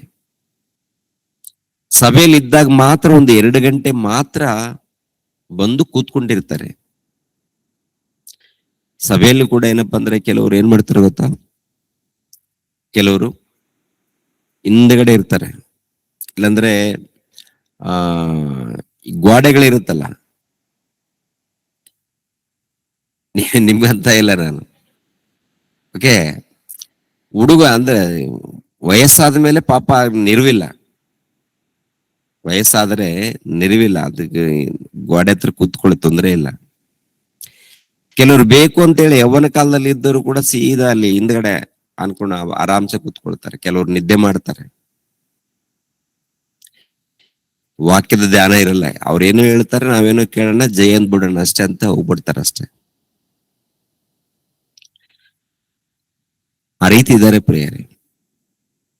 ಸುಖ ನೋಡ್ಕೊಳ್ತಾರೆ. ಚರ್ಚಿಗೆ ಬಂದ್ರು ಕೂಡ ಏನಪ್ಪಾ ಅಂದ್ರೆ ಫ್ಯಾನ್ ಎಲ್ಲಿರುತ್ತೆ, ಫ್ಯಾನ್ ಬೇಕು, ಫ್ಯಾನ್ ಇದ್ರೆ ಇರ್ಲಿ, ಹಾಕೊಳ್ಳೋಣ, ತಪ್ಪೇನಿಲ್ಲ. ಮನುಷ್ಯ ಏನಪ್ಪಾ ಅಂದ್ರೆ ಸುಖ ಅಂದ್ರೆ ಫ್ಯಾನ್ ಇರ್ಬೇಕು, ನೆಮ್ಮದಿ ಇರ್ಬೇಕು, ಇಲ್ಲಿ ಏನ್ ತೊಂದರೆ ಇರ್ಕೂಡ್ದು, ನನಗೆ ವಿಶಾಲವಾಗಿರ್ಬೇಕು. ಅದೇ ಪ್ರಕಾರ ಇನ್ನೊಂದೇನಪ್ಪ ಅಂದ್ರೆ ಸೇವಕರು ಏನು ಖಂಡಿಸಬಾರದು, ನಮ್ಮ ಮನಸ್ಸಿಗೆ ನೋವು ಬರುವಂತ ರೀತಿಯಲ್ಲಿ ಅವ್ರ ಬೋಧನೆ ಹೇಳಬಾರದು, ನಮ್ಮ ಮನಸ್ಸಿಗೆ ಅವ್ರ ತೊಂದರೆ ಕೊಡಬಾರದು. ವಾಕ್ಯ ಏನಿರುತ್ತೆ ಅಷ್ಟೇ 2 ಮಾತು ಹೇಳ್ಬೇಕು, ಬಿಡಬೇಕು. ಅದಕ್ಕೆ ಕೆಲವು ಸಭೆಗಳಲ್ಲಿ ವಾಕ್ಯನೇ ಇರಲ್ಲ. ಹೆಂಗ್ ಹೇಳ್ತಾರೆ ಗೊತ್ತಾ, ಬರೆದುಕೊಂಡು ಬಂದಿರ್ತಾರೆ, ಅದನ್ನು ಓದ್ತಾರೆ ಅಷ್ಟೇ. ವಾಕ್ಯಗಳನ್ನು ಓದಿ ಆಡಾಡೋಣ, ಎಲ್ಲರೂ ಎದ್ದು ನಿಂತ್ಕೊಳ್ಳಿ, ಆಮೇಲೆ ಪ್ರಾರ್ಥನೆ ಮಾಡೋಣ, ಎಲ್ಲರೂ ಕೂತ್ಕೊಳ್ಳಿ, ಆಮೇಲೆ ವಾಕ್ಯ ಓದೋಣ, ಆಮೇಲೆ ಎಲ್ಲರೂ ಸೇರಿ ಕಾಣಿಕೆ ಹಾಕೋಣ, ಆಮೇಲೆ ಕರ್ತನ ಮೇಜಿನಲ್ಲಿ ಕೈ ಹಾಕೋಣ, ಸಮಯ ಆಯ್ತು, ಮುಂದಿನ ವಾರ ಬರೋಣ. ಇದರಲ್ಲಿ ವಾಕ್ಯ ಏನಿರುತ್ತೆ ಅಷ್ಟು ಓದಿರ್ತಾರೆ, ಅದರ ಬಗ್ಗೆ ವಿವರಣೆ ಹೇಳಲ್ಲ ಕೆಲವು ಸಭೆಗಳಲ್ಲಿ, ಎಲ್ಲಾ ಕಡೆ ಅಲ್ಲ. ಇನ್ನು ಕೆಲವರು ವಾಕ್ಯ ಹೇಳ್ತಾರೆ, ವಾಕ್ಯದ ಒಂದಿರುತ್ತೆ, ಇವರೊಂದು ಹೇಳ್ತಾರೆ, ಅದಲ್ಲ. ಮತ್ತು ಕೆಲವರು ಕೂಗಾಟ ಜಾಸ್ತಿ ಇರುತ್ತೆ, ಮತ್ತು ಕೆಲವರು ಏನಪ್ಪಾ ಅಂದ್ರೆ ಕೂಗಾಟ ಜಾಸ್ತಿ ಇರುತ್ತೆ, ಹೌದಲ್ವಾ? ಇವೆಲ್ಲ ನೋಡಿ ಬಂದವರೇ ಏನ್ಮಾ, ನೋಡಿದ್ವಿ ಇಲ್ವಾ? ಒಂದು ಕಡೆನು ಗಟ್ಟಿಯಾಗಿ ಕೂಗಾಡ್ತಾರೆ, ಅನ್ಯ ಭಾಷೆಗಳಂತಾರೆ, ಅನ್ಯ ಭಾಷೆಗಳು ಮಾತಾಡಿಲ್ಲ ಅಂದ್ರೆ ನಿಮಗೆ ಪರಲೋಕ ಇಲ್ಲ ಅಂತ ಹೇಳ್ತಾರೆ. ಇನ್ನೊಂದು ಕಡೆ ಮತ್ತೊಂದು ರೀತಿಯಲ್ಲಿ ಹೇಳ್ತಾರೆ. ಎಂತೆಂತ ಬೋಧನೆಗಳು ಬಂದಿದೆ ಗೊತ್ತಾ? ಹೋದವಾರ ನಾವು ಮಾತಾಡಿದೀವಿ, ಯಾವ್ದಪ್ಪ ಅಂದ್ರೆ ದೀಕ್ಷಾ ಸ್ಥಾನ ಪಡ್ಕೊಂಡ ಮೇಲೆ ದೇವರು ಪಾಪ ಕ್ಷಮಾಪಣೆ, ನಾವು ಮಾಡಿರುವಂತ ಪಾಪವನ್ನು ಕ್ಷಮಿಸ್ತಾರೆ. ಮತ್ತೆ ದೀಕ್ಷಾ ಸ್ಥಾನ ಪಡ್ಕೊಂಡ ಮೇಲೆ ಒಂದು ವೇಳೆ ಪಾಪಗಳು ತಪ್ಪುಗಳು ಮಾಡಿದ್ರೆ ಅದ್ರ ಬಗ್ಗೆ ಚಿಂತೆ ಮಾಡೋ ಅವಶ್ಯಕತೆ ಇಲ್ಲ, ದೇವರ ಬಳಿಯಲ್ಲಿ ಪ್ರಾರ್ಥನೆ ಮಾಡುವಂತ ಅವಶ್ಯಕತೆ ಇಲ್ಲ, ನಾವು ಪಾಪಾತ್ಮರು, ನಾವು ತಪ್ಪು ಮಾಡಿದ್ದೀವಿ ಅಂತ ಹೇಳಿಕೊಳ್ಳುವಂತ ಅವಶ್ಯಕತೆ ಇಲ್ಲ ಅಂತ ಹೇಳೋರು ಕೂಡ ಇದ್ದಾರೆ. ದೇವರ ಬಳಿಯಲ್ಲಿ ಅಂದ್ರೆ ತಪ್ಪು ನಡೆದಾಗ ಹೇಳ್ಕೋಬೇಡ್ವಾ, ತಪ್ಪು ನಡೆಯದಿದ್ದ, ತಪ್ಪು ಮಾಡಬಾರ್ದು. ದೇವ್ರ ಉದ್ದೇಶ ಏನಪ್ಪಾ ಅಂದ್ರೆ ತಪ್ಪು ಮಾಡಬಾರದು. ದೇವ್ರ ಉದ್ದೇಶ ನಾನು ಪರಿಶುದ್ಧನು, ನೀವು ಕೂಡ ಪರಿಶುದ್ಧರಾಗಿರ್ಬೇಕು, ಇದು ದೇವ್ರ ಉದ್ದೇಶ, ಹೌದಲ್ವಾ? ದೇವ್ರ ಉದ್ದೇಶ ಇದೆ, ನಾನು ಪರಿಶುದ್ಧನು, ನೀವು ಪರಿಶುದ್ಧರಾಗಿರ್ಬೇಕು, ಯಾವಾಗ್ಲೂ ತಪ್ಪು ಮಾಡಬಾರ್ದು. ಆದ್ರೆ ಮನುಷ್ಯರು ನಾವು ಈ ಲೋಕದಲ್ಲಿ ನುಡಿಗಳ ಮೂಲಕ, ಇಲ್ಲ ಕಣ್ಣಿನ ಮೂಲಕ, ಇಲ್ಲ ಜೀವಿತದಲ್ಲಿ ಎಲ್ಲೋ ಒಂದು ಕಡೆ ಮಿಸ್ಟೇಕ್ ನಡೀತಾ ಇರುತ್ತೆ. ಮತ್ತೆ ಅದಕ್ಕೇನು ಪರಿಹಾರ ಅಂದ್ರೆ, ಸರಿ ದೇವ್ರ ಹತ್ರ ಮತ್ತೆ ನೀವು ಕ್ಷಮಾಪಣೆ ಕೇಳಿ ಅಂತೇಳಿ ದೇವ್ರ ಅವಕಾಶ ಕೊಟ್ಟಿದ್ದಾರೆ. ಓಕೆ, ಅದನ್ನ ನಾವು ಸರಿಪಡಿಸ್ಕೊಂಡು ಪ್ರತಿನಿತ್ಯ ದೇವ್ರ ಹತ್ರ ಕೇಳ್ಕೊಂಡು ಹೋಗ್ತಾ ಇರ್ಬೇಕು. ಮತ್ತೆ ಅಲ್ಲೇ ನಿಂತ್ಕೊಳ್ಳೋದಲ್ಲ, ಅಯ್ಯೋ ನಾವು ಪಾಪ ಮಾಡಿದ್ವಿ ಯಾಕೆ ಬಿಡು ಅಂತೇಳಿ ಮತ್ತೆ ಲೋಕದಲ್ಲಿ ಬೆರೆತು ಹೋಗೋದಲ್ಲ. ಕೆಲವರು ಹಾಗೇನೆ ಅನೇಕ ತಪ್ಪುಗಳನ್ನು ಮಾಡಿ ಲೋಕದ ರೀತಿಯಲ್ಲಿ ಬೆರೆತು ಹೋಗ್ತಾ ಇರ್ತಾರೆ, ಲೋಕದ ರೀತಿಯಲ್ಲಿ ನಡೀತಾ ಇರ್ತಾರೆ, ಸರಿಯಾದ ರೀತಿಯಲ್ಲಿ ಅರ್ಥ ಮಾಡಿಕೊಳ್ಳದೆ. ಇನ್ನು ಕೆಲವರು ಏನ್ ಪರವಾಗಿಲ್ಲ, ಏನ್ ಮಾಡಿದ್ರು ಪರವಾಗಿಲ್ಲ ಅಂತೇಳಿ ಇವಾಗ ಬೋಧನೆ, ಹೆಚ್ಚಾಗಿ ಬೋಧನೆ ಬಂದಿದೆ ಇವಾಗ. ಅದೇನಪ್ಪ ಅಂದ್ರೆ ಕೃಪೆ ಬೋಧನೆ, ಯೇಸು ಕ್ರಿಸ್ತರು ಕೃಪೆ ತೋರಿಸ್ತಾರೆ ಅಂತ. ಕೃಪೆ ತೋರಿಸಿರುವುದರಿಂದನೇ ಯೇಸು ಪ್ರಭು ಬಲಿಯಾಗಿದ್ದಾರೆ, ಹೌದಲ್ವಾ? ಕೃಪೆ ತೋರಿಸಿರುವುದರಿಂದನೇ ಸಿಲುಬೆ ಮರಣ ಹೊತ್ತಿದ್ದಾರೆ, ಅದು ಕೃಪೆ. ನಮ್ಗೆ ರಕ್ಷಣೆ ಮಾರ್ಗ ಸಿಕ್ಕಿದೆ ಅಂದ್ರೆ, ದೇವರ ಸಭೆಯಲ್ಲಿ ನಾವು ಬಂದು ಸೇರಿದೀವಿ ಅಂದ್ರೆ ದೇವ್ರ ಕೃಪೆ ತಾನೆ. ದೇವ್ರ ಕೃಪೆಯಿಂದನೇ ನಾವು ದೇವರ ಸನ್ನಿಧಿಗೆ ಬಂದಿದ್ದೀವಿ, ಸಭೆಯಲ್ಲಿ ಸೇರ್ಸಲ್ಪಟ್ಟಿದ್ದೀವಿ, ವಾಕ್ಯವನ್ನು ಕೇಳ್ತಾ ಇದ್ದೀವಿ. ಓಕೆ, ನಮ್ಗೆ ಗೊತ್ತಿರೋ ಪ್ರಕಾರ ಸ್ವಲ್ಪ ಮಟ್ಟಿಗೆ ಆದ್ರೂ ದೇವರೊಂದು ಸೇವೆಯಲ್ಲಿ ಹೋಗ್ತಾ ಇದ್ದೀವಿ. ಯಾರ ಕೃಪೆ ಇದೆಲ್ಲ? ದೇವರ ಕೃಪೆ ಇರುವುದರಿಂದ ದೇವರ ವಾಕ್ಯ ಕೇಳುವಂಥದ್ದು, ದೇವರ ವಾಕ್ಯ ಧ್ಯಾನಿಸುವಂಥದ್ದು, ದೇವರ ವಾಕ್ಯ ಒಂದು ಇನ್ನೊಬ್ಬರಿಗೆ ಬೋಧಿಸುವಂಥದ್ದು, ಇದರಲ್ಲಿ ನೋಡುವಾಗ ದೇವರ ಕೃಪೆ ಇದೆ ಪ್ರಿಯರೇ. ಅದು ಕೂಡ ಕೆಲವು ಟೈಮ್ ಅಲ್ಲಿ ತಪ್ಪು ನಡೆದಾಗ ಮತ್ತೊಂದು ಅವಕಾಶ ಏನಪ್ಪ ಅಂದ್ರೆ, ಸರಿ ದೇವರ ಸನ್ನಿಧಿಯಲ್ಲಿ ನೀವು ಕ್ಷಮಾಪಣೆ ಪಡ್ಕೊಳ್ರಿ ಎಂದು. ಅದನ್ನು ಕೂಡ ದೇವ್ರ ಕೃಪೆ ಅದು. ಆದ್ರೆ ಬೋಧನೆಗಳು ಹೇಗಿದಪ್ಪ ಅಂದ್ರೆ, ವಿಚಿತ್ರವಾದಂತ ಬೋಧನೆಗಳು ಬಂದಿದೆ ರೀ. ಸೌತ್ ಕೊರಿಯಾದಲ್ಲಿ ದೇವರೇ ಬಂದಿದಾರಂತೆ. ದೇವರು, ಆಮೇಲೆ ದೇವರಮ್ಮ. ಪರಲೋಕದಲ್ಲಿ ದೇವರಿದ್ದಾರೆ ಗೊತ್ತಲ್ವಾ? ಪರಲೋಕದಲ್ಲಿ ದೇವರಿಗೆ ಹೆಂಡತಿ ಇದ್ದಾಳೆ ಅನ್ನುವಂತ ಬೋಧನೆ. ಅದ ಹೆಂಗಿರುತ್ತೆ ನೋಡಿ. ಮತ್ತೆ ವಚನಗಳು ತೋರಿಸ್ತಾರೆ ಅವರು, ಮಾಮೂಲಿ ಜನ ಅಲ್ಲ ಅವರು. ಮತ್ತೆ ಏನ್ ತೋರಿಸ್ತಾರೆ ಗೊತ್ತಾ? ವಚನಗಳನ್ನ ತೋರಿಸಿ ಬೋಧನೆ ಮಾಡ್ತಾರೆ. ಮತ್ತೆ ಮಾಮೂಲಿ ಇರಲ್ಲ, ಅವರು ಎಲ್ಲರೂ ನಂಬೋ ರೀತಿಯಲ್ಲಿ ಬೋಧನೆ ಮಾಡ್ತಾರೆ. ನಮಗೆ ಪರಲೋಕದಲ್ಲಿ ತಾಯಿ ಇದ್ದಾಳೆ, ಅಂದ್ರೆ ದೇವ್ರಿಗೆ ಹೆಂಡತಿ ಇದ್ದಾಳೆ. ದೇವ್ರಿಗೆ ಹೆಂಡತಿ ಆದ್ರೆ ನಮ್ಗೇನಾಗ್ತಾರೆ ಅಮ್ಮ ಅಲ್ವಾ? ಅಪ್ಪ ಅಮ್ಮ ಇರೋದ್ರಿಂದ ನಾವು ಬಂದಿದೀವಿ. ಅಪ್ಪ ಅಮ್ಮ ಇರೋದ್ರಿಂದ ನಾವೇನಾಗಿದ್ವಿ, ನಾವು ಬಂದಿದ್ವಿ. ಬೇಕಾದ್ರೆ ಆದಿಕಾಂಡದಲ್ಲಿ ಇದೆಯಲ್ಲ, ನಮ್ಮ ಸ್ವರೂಪದಲ್ಲಿ ನಮ್ಮ ಹೋಲಿಕೆಗೆ ಸರಿಯಾಗಿ ಉಂಟು ಮಾಡೋಣ ಅಂದ್ರೆ, ಪರಲೋಕದಲ್ಲಿ ಅಪ್ಪ ಅಮ್ಮ ಇರೋದರಿಂದ ಭೂಲೋಕದಲ್ಲಿ ಅಪ್ಪ ಅಮ್ಮ ಬಂದಿದ್ದಾರೆ. ಆದಾಮನೆಂಬ ಅಪ್ಪ, ಅವ್ವಳು ಎಂಬ ಅಮ್ಮ. ಇವರಿಬ್ಬರು ಯಾರ ಸ್ವರೂಪ? ಅಲ್ಲಿ ಪರಲೋಕದಲ್ಲಿ ದೇವರು ಅಪ್ಪ ಇದ್ದಾರೆ, ದೇವರಮ್ಮ ಕೂಡ ಇದ್ದಾರೆ. ಅವರಿಬ್ಬರ ಸ್ವರೂಪದಲ್ಲಿ ಇಲ್ಲಿ ಬಂದಿದ್ದಾರೆ. ಹೆಣ್ಣು ಸ್ವರೂಪ ಅಲ್ಲಿ ಪರಲೋಕದಲ್ಲಿ ಅಮ್ಮ ಇದ್ದಾಳೆ, ಅದಕ್ಕೆ ಭೂಲೋಕದಲ್ಲಿ ಅಮ್ಮ. ಹೇಳ್ದಾಗ ಹೆಂಗಿರುತ್ತೆ ಪ್ರಿಯರು ವಚನ ತೋರಿಸಿದಾಗ? ಹೌದಲ್ವಾ? ಇದು ಇಷ್ಟವರೆಗೂ ಗೊತ್ತೇ ಇರ್ಲಿದ್ದ ಮರ್ಮ ಬೋಧನೆ, ಇದು ಗೂಢಾಂಶ ಹೇಳಿದ್ದಾರಪ್ಪ ಅಂತೇಳಿ ಎಷ್ಟು ಜನ ನಂಬಿದಾರೆ ಗೊತ್ತಾ? ಪ್ರಪಂಚ ದೇಶದಲ್ಲಿ, ಅಮೆರಿಕ ದೇಶದಲ್ಲೂ ಕೂಡ ಈ ಬೋಧನೆ ನಂಬೋರಿದ್ದಾರೆ. ಅಮೆರಿಕ ದೇಶದಲ್ಲಿ ಕೂಡ ದೊಡ್ಡ ದೊಡ್ಡ ಏನ್ರಿ ಕ್ರೈಸ್ತರ ದೇಶಗಳಂತ ಹೇಳಿಕೊಳ್ಳುವಂತ ದೇಶಗಳು ಕೂಡ ನಂಬಿದ್ದಾರೆ. ಮತ್ತೆ ಇವರು ವಾಕ್ಯಾನುಸಾರವಾಗಿ ಅದು ಸರಿನಾ ತಪ್ಪಂತ ನೋಡುವಾಗ ಪರಲೋಕದಲ್ಲಿ ದೇವರಿದ್ದಾರಂತ ನಮ್ಗೆ ಗೊತ್ತು. ಒಂದು ವಚನ ಹಿಡಿದುಕೊಂಡು ಅನೇಕ ವಚನಗಳನ್ನು ಹುಡುಕಿ ದಾರಿ ತಪ್ಪಿಸಿ ಏನ್ ಮಾಡಿದ್ದಾರೆ? ವಿಶಾಲವಾದಂತ ಮಾರ್ಗ ಅದು. ನೋಡೋದಕ್ಕೆ ಏನಪ್ಪಾ ಅಂದ್ರೆ ಮನಸ್ಸು ಉಲ್ಲಾಸವಾಗಿದೆ, ಏನ್ ಕಷ್ಟ ಇಲ್ಲ, ತೊಂದರೆ ಇಲ್ಲ, ನಮ್ಗೆ ಅಪ್ಪ ಅಮ್ಮ ಇದ್ದಾರೆ, ಅವ್ರು ನಮ್ ಬಗ್ಗೆ ಚಿಂತೆ ಮಾಡ್ತಾರೆ,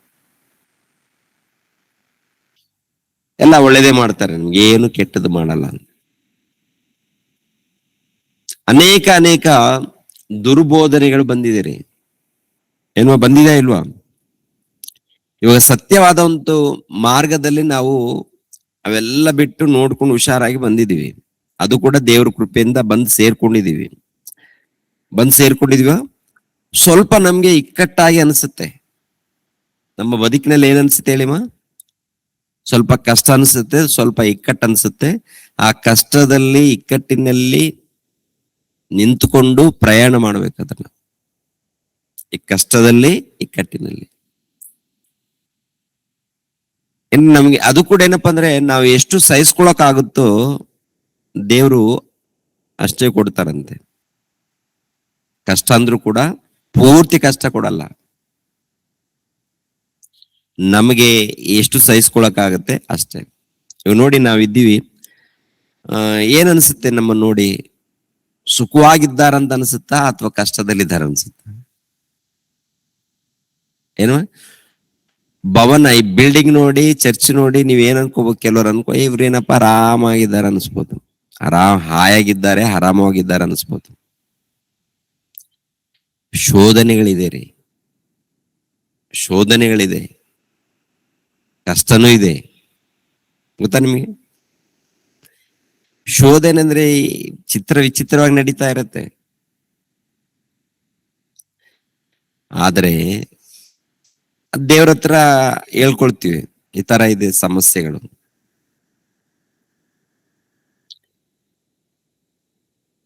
ಮತ್ತೆ ನಿಮಗೆ ಯಾರ್ಯಾರಿಗೆ ಎಷ್ಟು ಕಷ್ಟ ಇರಬೇಕು ಅಷ್ಟೇ ಇರುತ್ತೆ. ನಿಮ್ಗೇನು ಇಲ್ಲ ಅಂತ ಹೇಳ್ತಾ ಇಲ್ಲ, ನಿಮ್ಗೂನು ಇದೆ. ಒಬ್ರು ನೋಡಿ ಒಬ್ರು ಏನ್ ಅಂದ್ಕೊಳ್ತೀವಿ ಅಂದ್ರೆ, ನಮ್ಗೆ ಅವ್ರೇನು ಚೆನ್ನಾಗಿದ್ದಾರಲ್ಲಪ್ಪ, ನಾವೇನು ಈ ತರ ಕಷ್ಟದಲ್ಲಿದ್ದೀವಿ ಅಂತೇಳಿ ಒಬ್ರು ನೋಡಿ ಒಬ್ರು ಅಂದ್ಕೊಳ್ತಾ ಇರ್ತೀವಿ. ಇಲ್ಲ, ಪ್ರತಿಯೊಬ್ಬರಿಗೂ ಕೂಡ ಅವ್ರವ್ರಿಗೆ ಕಷ್ಟ ಒಂದು ರೀತಿಯಲ್ಲಿ, ಯಾವುದೊಂದು ರೀತಿಯಲ್ಲಿ ಶೋಧನೆಗಳು ಇದ್ದೇ ಇರುತ್ತೆ. ಏನಿದ್ರು ಪರವಾಗಿಲ್ಲ, ಸಹಿಸ್ಕೊಳ್ಬೇಕು. ಏನಿದ್ರು ಪರವಾಗಿಲ್ಲ, ಸಹಿಸ್ಕೊಳ್ಬೇಕು. ಸುಖದಗೋಸ್ಕರ, ಸಂತೋಷಗೋಸ್ಕರ ಏನ್ರಿ ಎದುರು ನೋಡ್ಬಾರ್ದು. ಎದುರು ನೋಡಿದ್ರೆ ಅದು ಪರಾರಾಗತ್ತೆ. ಏನಾಗತ್ತೆ ಹೇಳಿ? ಎದುರು ನೋಡಿದ್ರೆ ಖಂಡಿತವಾಗಿ ನಾವು ಎದುರು ನೋಡೋದೇ ಅದೇ. ಯಾವ್ದನ್ನ ಎದುರು ನೋಡ್ತೀವಿ ಹೇಳಿಮ್ಮ? ಯಾವ್ದನ್ನ ಅಪೇಕ್ಷಿಸ್ತೀವಿ? ನಾವು ಯಾವಾಗ್ಲೂ ಸಂತೋಷವಾಗಿರ್ಬೇಕು, ಕಷ್ಟ ಬರ್ಲೇಬಾರದು, ಶೋಧನೆ ಬರ್ಲೇಬಾರದು ಅಂತೇಳಿ ಅಪೇಕ್ಷಿಸ್ತೀವಿ. ಬರೋದೇ ಅದೇ, ಕಷ್ಟ ಇರುತ್ತೆ, ಶೋಧನೆ ಇರುತ್ತೆ. ಹೌದಲ್ವ ಪ್ರಿಯರೇ? ಖಂಡಿತ ತಾನೆ. ನಾವು ದೇವರ ಬಳಿಯಲ್ಲಿ ಬಂದ್ರು ಕೂಡ ನಾವು ಅಪೇಕ್ಷಿಸುವಂಥದ್ದು ಇಷ್ಟೇ, ಅಪ್ಪ ಸ್ವಲ್ಪ ಕಷ್ಟಗಳಿದೆ ಅಪ್ಪ ತೊಲಗಿಸ್ರಿ ಅಂತ. ಖಂಡಿತವಾಗಿ ಪ್ರಿಯರ ದೇವ್ರ ಮಕ್ಕಳಿರ ದೇವ್ರು ತೊಲಗಿಸ್ತಾರೆ. ದೇವ್ರೇನು ಪೂರ್ತಿ ಕಷ್ಟ ಕೊಡಲ್ಲ ನಮ್ಗೆ. ಕಷ್ಟ ಕೂಡ ಏನಪ್ಪಾ ಅಂದ್ರೆ ನಮ್ಗೆ ಲಾಭ ಕೊಡೋದಕ್ಕೆ ಕಷ್ಟ ಬರುತ್ತೆ. ಲಾಭ ಏನಪ್ಪಾ ಅಂದ್ರೆ ಶಾಶ್ವತ, ಪರಲೋಕನೇ ಶಾಶ್ವತ ಅಲ್ವಾ? ಪರಲೋಕ ನಿತ್ಯ ಜೀವನೇ ಶಾಶ್ವತವಾಗಿ ಇರುವಂತದ್ದು ಅದಲ್ವಾ? ಆ ನಿತ್ಯ ಜೀವದಲ್ಲಿ ಒಂದು ಅದ್ಭುತವಾದಂತ ಸ್ಥಳವನ್ನು ನಾವು ಪಡ್ಕೊಳ್ಬೇಕಾದ್ರೆ ಈ ಲೋಕದಲ್ಲಿ ಸ್ವಲ್ಪ ನೀವು ಕಷ್ಟ ಅನುಭವಿಸ್ರಿ ಅಂತ. ಸ್ವಲ್ಪ ಕಾಲ ಇದು ಇರುವಂತ ಕಾಲ ಏನಪ್ಪಾ ಅಂದ್ರೆ ಸ್ವಲ್ಪ ಕಾಲ. ಈ ಸ್ವಲ್ಪ ಕಾಲದಲ್ಲಿ ಸ್ವಲ್ಪ ಕಷ್ಟ, ಶೋಧನೆ ನೀವು ಅನುಭವಿಸಿದಾಗ ಪರಲೋಕದಲ್ಲಿ ಪ್ರತಿಫಲ ಬಹಳ ಸಿಗುತ್ತೆ ಅಂತಾರೆ. ಅಂದ್ರೆ ಮತ್ತೇನ್ ಬರ್ದ ಸುವಾರ್ತೆಯಲ್ಲಿ ಅನೇಕ ಸಾರಿ ನಾವು ಓದಿದೀವಿ. ಓಕೆ, ಮತ್ತೊಂದ್ಸರಿ ನೋಡೋಣ ಪ್ರಿಯರೇ. ಮತ್ತೇನ್ ಬರ್ದ ಸುವಾರ್ತೆ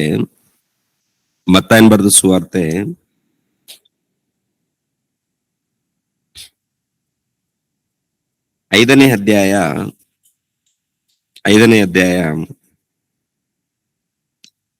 10ನೇ ವಚನವನ್ನು ನೋಡಿ ಪ್ರಿಯರೇ. 10ನೇ ವಚನ, 10-11. ನೀತಿಯ ನಿಮಿತ್ತವಾಗಿ ಹಿಂಸೆಯನ್ನು ತಾಳಿಕೊಳ್ಳುವವರು ಧನ್ಯರು, ಪರಲೋಕ ರಾಜ್ಯವು ಅವರದು. ನನ್ನ ನಿಮಿತ್ತವಾಗಿ ಜನರು ನಿಮ್ಮನ್ನು ನಿಂದಿಸಿ, ಹಿಂಸೆಪಡಿಸಿ, ನಿಮ್ಮ ಮೇಲೆ ಕೆಟ್ಟ ಕೆಟ್ಟ ಮಾತುಗಳನ್ನು ಸುಳ್ಳಾಗಿ ಹೊರಿಸಿದರೆ ನೀವು ಧನ್ಯರು. ಸಂತೋಷ ಪಡಿರಿ, ಉಲ್ಲಾಸ ಪಡಿರಿ, ಪರಲೋಕದಲ್ಲಿ ನಿಮಗೆ ಬಹಳ ಫಲ ಸಿಕ್ಕುವುದು. ಸಾಕು. ನೀತಿಯ ನಿಮಿತ್ತವಾಗಿ ಹಿಂಸೆಯನ್ನು ತಾಳಿಕೊಳ್ಳುವವರು ಧನ್ಯರು, ಪರಲೋಕ ರಾಜ್ಯವು ಅವರದು. ನೀತಿಯ ನಿಮಿತ್ತ, ಯೇಸು ಕ್ರಿಸ್ತರ ನಿಮಿತ್ತ, ದೇವರ ನಿಮಿತ್ತ ಏನ್ ಮಾಡ್ಬೇಕಂತ ಹೇಳ್ತಾರೆ? ಹಿಂಸೆಯನ್ನು ತಾಳಿಕೊಳ್ಳುವವರು ಧನ್ಯರು ಅಂತಾರೆ. ಹಿಂಸೆ ಯಾವುದೇ ಆಗಿರ್ಬೋದು, ಹಿಂಸೆ ಯಾವುದೇ ಆಗಿರ್ಬೋದು, ಹಿಂಸೆಯನ್ನು ತಾಳಿಕೊಳ್ಳುವವರು ಧನ್ಯರು, ಪರಲೋಕ ರಾಜ್ಯವು ಅವರದು. ನನ್ನ ನಿಮಿತ್ತವಾಗಿ ಜನರು ನಿಮ್ಮನ್ನು ನಿಂದಿಸಿ, ಹಿಂಸೆ ಪಡಿಸಿ, ನಿಮ್ಮ ಮೇಲೆ ಕೆಟ್ಟ ಕೆಟ್ಟ ಮಾತುಗಳನ್ನು ಸುಳ್ಳಾಗಿ ಹೊರಿಸಿದರೆ ನೀವು ಧನ್ಯರು. ಸಂತೋಷ ಪಡಿರಿ, ಉಲ್ಲಾಸ ಪಡಿರಿ, ಪರಲೋಕದಲ್ಲಿ ನಿಮಗೆ ಬಹಳ ಫಲ ಸಿಕ್ಕುವುದು. ನಿಮಗಿಂತ ಮುಂಚೆ ಇದ್ದ ಪ್ರವಾದಿಗಳನ್ನು ಹೀಗೆಯೇ ಹಿಂಸೆ ಪಡಿಸಿದ್ದಾರಲ್ಲ ಅಂತ ಹೇಳ್ತಾರೆ. ಅಂದ್ರೆ ಗಮನಿಸ್ರಿ, ಈ ಲೋಕದಲ್ಲಿ ಹಿಂಸೆ, ಶೋಧನೆಗಳು, ಕಷ್ಟಗಳು ಇರುತ್ತೆ ಅಂತ ಹೇಳ್ತಾರೆ ದೇವರು, ಇರುತ್ತೆ ಅಂತ ಹೇಳ್ತಾರೆ. ಅವು ಅನುಭವಿಸಿದಾಗ ಪರಲೋಕದಲ್ಲಿ ನಮ್ಗೆ ಸಿಗುವಂತದ್ದೇ ಬಹಳ ಫಲ. ಏನ್ಮ? ಪರಲೋಕದಲ್ಲಿ ಬಹಳ ಫಲ. ಪರಲೋಕದಲ್ಲಿ ಬಹಳ ಫಲವನ್ನು ನಾವು ಪಡ್ಕೊಳ್ಬೇಕು. ಬಹಳ ಫಲವನ್ನು ಪಡ್ಕೊಳ್ಬೇಕಾದ್ರೆ ಕೆಲಸ ಇದೆ ಈ ಲೋಕದಲ್ಲಿ. ಭಕ್ತಿಯಿಂದ ನಡ್ಕೊಳ್ಬೇಕು. ಭಕ್ತಿಯಿಂದ ನಡೆಯುವಂತ ಈ ಸಮಯದಲ್ಲಿ ನಮ್ಮ ದೇಹದ ರೀತಿಯಲ್ಲಿ ಒಂದು ರೀತಿಯಲ್ಲಿ ಹಿಂಸೆ ಬರುತ್ತೆ. ಇನ್ನೊಂದು ರೀತಿಯಲ್ಲಿ ಮನೆಯಲ್ಲಿ ಅವರವ್ರ ಮನೆಗಳಲ್ಲಿ ಶೋಧನೆ ಇರುತ್ತೆ, ಹಿಂಸೆ ಇರುತ್ತೆ, ಕಷ್ಟ ಇರುತ್ತೆ. ಇವು 4 ಮಂದಿಯಲ್ಲಿ 4 ಮಂದಿ ದೇವರನ್ನ ನಂಬಿಕೊಂಡ್ರು ಕೂಡ ಯಾರ ಮೂಲಕ ಒಂದು ರೀತಿಯಲ್ಲಿ ಶೋಧನೆ ಬರುತ್ತೆ. ಇವಾಗ 4 ಮಂದಿ ಇದ್ದಾರೆ ಅಂತ ತಿಳ್ಕೊಳ್ಳಿ ಪ್ರಿಯರೇ. ನಂಬದೇ ಇದ್ದವರು 3 ಇದ್ದಾರೆ, ನಂಬಿದವರು 1 ಇದ್ದಾರೆ ಅಂದ್ರೆ ಹೆಂಗಿರುತ್ತೆ ಆ ಮನೆಯಲ್ಲಿ? 4 ಮಂದಿ ಇದ್ದಾರೆ ಒಂದು ಕುಟುಂಬದಲ್ಲಿ, ತಂದೆ ತಾಯಿಗಳು 2 ಮಕ್ಕಳು. ಒಬ್ಬರೇ ನಂಬಿದ್ದಾರೆ ದೇವರನ್ನ, ಮಿಕ್ಕಿದವರು ನಂಬಿಲ್ಲ. ಹೇಗಿರುತ್ತೆ? 3 ನಂಬಿದ್ದಾರೆ, ಒಬ್ಬರು ನಂಬಿಲ್ಲ ಅಂದ್ರೆ ಹಾಗೆ ಹೇಗಿರುತ್ತೆ? 3 ದೇವರನ್ನ ನಂಬಿರ್ತಾರೆ, ಅವ್ರು ಏನಪ್ಪಾ ಅಂದ್ರೆ ಪ್ರಾರ್ಥನೆಯಲ್ಲಿ ಇರ್ತಾರೆ, ಪ್ರಾರ್ಥನೆಯಲ್ಲಿ ಆರಾಧನೆಯಲ್ಲಿ ವಾಕ್ಯ ಓದ್ತಾ ಇರ್ತಾರೆ. ಮಿಕ್ಕಿದವ್ರು ಏನಂತಾರೆ ಹೇಳಿ? ಯಾವಾಗ ನೋಡಿದ್ರು ಪ್ರಾರ್ಥನೆ ಪ್ರಾರ್ಥನೆ ಪ್ರಾರ್ಥನೆ ಅಂತೀರಿ, ನಿಮ್ಗೇನ್ ಕೆಲ್ಸ ಇಲ್ವಾ? ಒಂದು ರೀತಿಯಲ್ಲಿ ಅವರು ಏನ್ ಮಾಡ್ತಾ ಇರ್ತಾರೆ? ಗುಣಗುತ್ತಾ ಇರ್ತಾರೆ. ಒಂದು ರೀತಿಯಲ್ಲಿ ನತಾಡ್ತಾ ಇರ್ತಾರ, ಯಾವ್ದೊಂದು ರೀತಿಯಲ್ಲಿ ಹಿಂಸೆ ಕೊಡ್ತಾ ಇರ್ತಾರ. ಮನಸ್ಸು ಹೇಗಾಗತ್ತ ಅವಾಗ ಕೇಳಿದಾಗ? ದೇವ ಇವನು ಸರಿ ಆಗ್ತಾ ಇಲ್ಲ, ಇವನು ಮೊದಲನೇದಾಗಿ ಇವನು ಸರಿಯಾಗ್ಬೇಕು ದೇವ, ಇವನು ಕುಡಿತಾ ಇದ್ದಾನೆ, ಏನೇನು ಬಾಯಿಗೆ ಬಂದು ಮಾತಾಡ್ತಾ ಇದ್ದಾನೆ. ಕುಡಿತಾರೆ, ಬಾಯಿಗೆ ಬಂದು ಮಾತಾಡ್ತಾ ಇರ್ತಾರೆ, ಶೋಧನೆ ಕೊಡ್ತಾ ಇರ್ತಾರೆ, ಕಿರಿಕಿರಿ ಮಾಡ್ತಾ ಇರ್ತಾರೆ, ಹೊಲಸು ಮಾತುಗಳು, ಕೆಟ್ಟ ಮಾತುಗಳು. ಇವೆಲ್ಲ ಇದ್ದಾಗ ನಮ್ಗೆ ಇಷ್ಟ ಆಗಲ್ಲ. ಪ್ರಾರ್ಥನೆಗೆ ಬರುವಂತ ಭಕ್ತರು ಏನಾಗಲ್ಲ ಹೇಳಿ? ಇಷ್ಟ ಆಗಲ್ಲ. ಅವ್ರು ಮಾತಾಡೋದು ಇಷ್ಟ ಆಗಲ್ಲ. ಅವಾಗ ನೀವೇನ್ ಅನ್ಕೊಳ್ತೀರಾ? ಅವರು ಆ ರೀತಿ ನಡ್ಕೊಳ್ಳುವಂಥದ್ದು ನೋಡಿ ನೀವೇನಂತೀರಾ? ಏನ್ ಮಾಡ್ಬೇಕೋ ಗೊತ್ತಾಗಲ್ಲ ಕೆಲವು ಟೈಮಲ್ಲಿ, ಹೌದಲ್ವ? ಅಂದ್ರೆ ನೀವು ತಾಳ್ಮೆಯಿಂದನೇ ಇರ್ಬೇಕು ಆ ಸಮಯದಲ್ಲಿ. ಅವ್ರಿಗೋಸ್ಕರ ಪ್ರಾರ್ಥನೆ ಮಾಡ್ಬೇಕು, ದೇವ್ರಿಗೆ ಒಪ್ಪಿಸ್ಬೇಕು. ಆ ವ್ಯಕ್ತಿಗೆ ಒಳ್ಳೇದನ್ನ ಮಾಡೋದಕ್ಕೇನೆ ನೀವು ಪ್ರಯತ್ನ ಮಾಡ್ಬೇಕು. ಒಂದಿಲ್ಲದ್ರೆ ಒಂದು ದಿನ ಆ ಮನುಷ್ಯನ ಬದಲಾಗ್ತಾನೆ. ಬದಲಾಗಿಲ್ಲ ಅಂತಂದ್ರೆ ದೇವರಿಗೆ ಲೆಕ್ಕ ಕೊಡಬೇಕು. ಆದ್ರೆ ನಮ್ಗೆ ಒಳ್ಳೇದಾಗತ್ತೆ, ನಮ್ಗೆ ಕೆಟ್ಟದಾಗಲ್ಲ. ನಮ್ಗೆ ಏನಾಗುತ್ತೆ ಹೇಳಿ? ಮನೆಯಲ್ಲಿ ಕಿರಿಕಿರಿ ಮಾಡಿದ್ರು ಕೂಡ ಅದೊಂದು ನಮ್ಗೆ ಪರೀಕ್ಷೆ, ನಮ್ಗೊಂದು ಅನುಭವ ಆಗುತ್ತೆ. ಮನೆಯಲ್ಲಿ ಯಾರಾದ್ರೂ ಒಂದು ರೀತಿಯಲ್ಲಿ ಕಿರಿಕಿರಿ ಮಾಡ್ತಾ ಇದ್ದಾರೆ, ಒಂದು ರೀತಿಯಲ್ಲಿ ಅವಮಾನ ಪಡಿಸ್ತಾ ಇದ್ದಾರೆ, ನಿಂದನೆ ಮಾಡ್ತಾ ಇದ್ದಾರೆ ಅಂದಾಗ ನಮ್ಗೆ ಅದು ಒಳ್ಳೇದಾಗುತ್ತೆ. ಯಾಕಂದ್ರೆ ನಾವು ಸಹಿಸ್ಕೊಂಡಾಗ ಅನುಭವಿಸಿದಾಗ ನಮ್ಗೆ ಅದು ಒಳ್ಳೇದೇ ಆಗುತ್ತೆ ಪ್ರಿಯ, ಕೆಟ್ಟದಾಗಲ್ಲ. ಯಾಕಂದ್ರೆ ಅನುಭವ ಆಗತ್ತೆ, ಹೌದಲ್ವ? ಅನುಭವ. ಏನ್ ಅನುಭವ?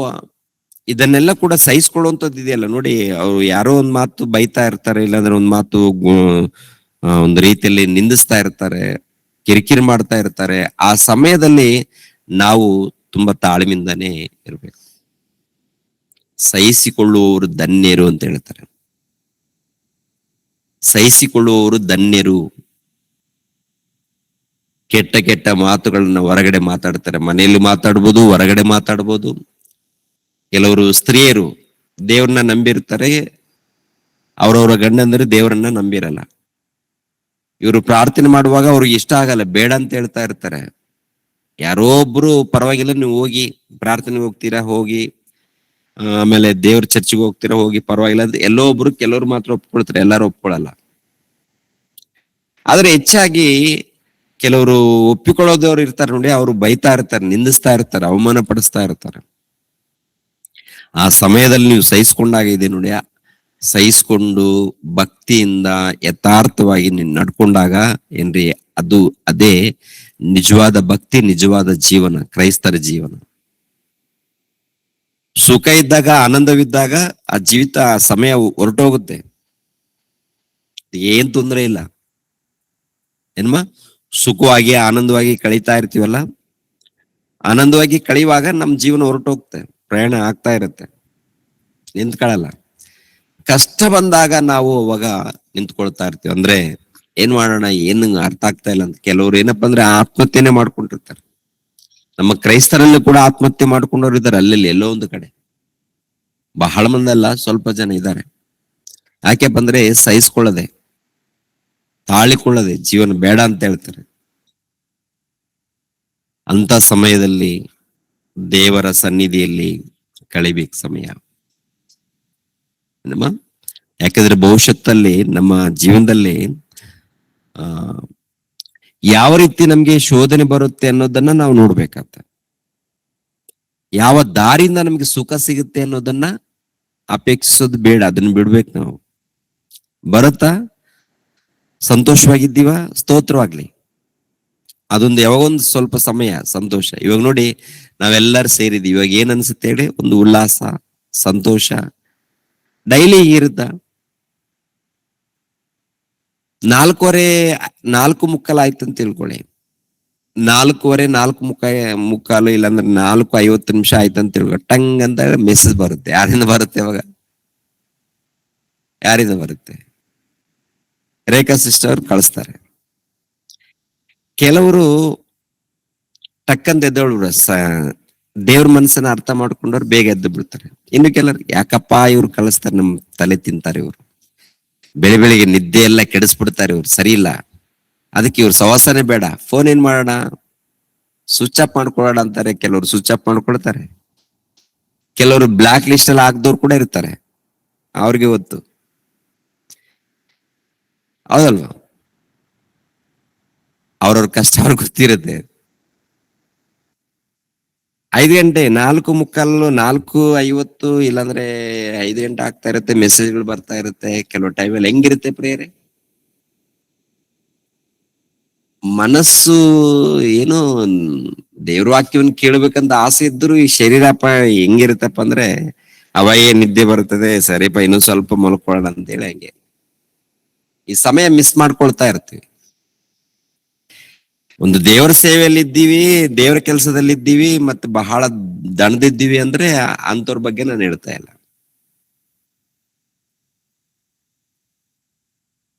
ಆದ್ರೆ ಪ್ರಿಯರ ದೇವ್ರ ಮಕ್ಕಳೇನ, ನಾವು ಬೆಳಿಗ್ಗೆ ಎದ್ದು ಕೆಲ್ಸಕ್ಕೆ ಹೋಗ್ಬೇಕು, ಯಾವ್ದೊಂದು ಕೆಲಸ ಮಾಡಕ್ ಹೋಗ್ಬೇಕು. ಹೌದು, ಕೆಲಸದಲ್ಲಿ ಕೂಡ ನಿಷ್ಠೆ ಇರಬೇಕು. ಯಾಕಂದ್ರೆ ಎಲ್ಲೂ ಕೆಲಸ ಹೋದ್ರು ಆ ಕೆಲಸದಲ್ಲಿ ನಾವು ನಿಷ್ಠೆಯಿಂದ ಮಾಡಿದಾಗ ಅಲ್ಲೂ ಕೂಡ ಒಳ್ಳೆ ಹೆಸರಿರುತ್ತೆ ಪ್ರಿಯರ. ಆದ್ರೆ ಕಷ್ಟ ಅನ್ನೋದು ಇದ್ದೇ ಇರುತ್ತೆ ಪ್ರಿಯರ ದೇವ್ರ ಮಕ್ಕಳಿರ. ಈ ಕಷ್ಟ ಶೋಧನೆ ಬಂದಾಗ ನೀವು ಉಲ್ಲಾಸವಾಗಿನೇ ಇರ್ಬೇಕು ನಾವು. ಯಾಕಂದ್ರೆ ಮನಸ್ಸು ಶರೀರ ಹೆಂಗಿರುತ್ತಪ್ಪ ಅಂತ ನೋಡುವಾಗ ಸುಖನೇ ಬಯಸುತ್ತೆ. ಅದು ಮನಸ್ಸು ಶರೀರ ಸುಖನೇ ಬಯಸುತ್ತೆ, ಲೋಕದಲ್ಲಿ ಅನೇಕ ಕೋರಿಕೆಗಳನ್ನೇ ಬಯಸುತ್ತೆ. ಈ ಶರೀರ ಅದನ್ನೇ ಬಯಸುತ್ತೆ. ಸ್ವಲ್ಪ ದೇವ್ರಿಗೋಸ್ಕರ ಸ್ವಲ್ಪ ಇದು ಕಷ್ಟ ಕೊಡೋದು ಅಭ್ಯಾಸ ಮಾಡ್ಕೊಂಡ್ರೆ, ಕಷ್ಟ ಇದ್ದಾಗ ಅದನ್ನ ಅಭ್ಯಾಸ ಮಾಡ್ಕೊಂಡ್ರೆ ಪ್ರತಿಫಲವನ್ನ ಪಡ್ಕೊಳ್ತೀವಿ. ಇಕ್ಕಟ್ಟಾದ ಬಾಗಿಲನ್ನು ಹೋಗೋದಕ್ಕೆ ಎಣಗಾಡಿ ಅಂದ್ರೆ ಈ ಶೋಧನೆಗಳು, ಕಷ್ಟಗಳು ಬಂದಾಗ ಇದಕ್ಕೆ ನಾವು ಅಡ್ಜಸ್ಟ್ ಆಗ್ಬೇಕು. ಏನ್ಮಾ? ಇದಕ್ಕೆ ನಾವು ಅಡ್ಜಸ್ಟ್ ಆಗ್ಬೇಕು.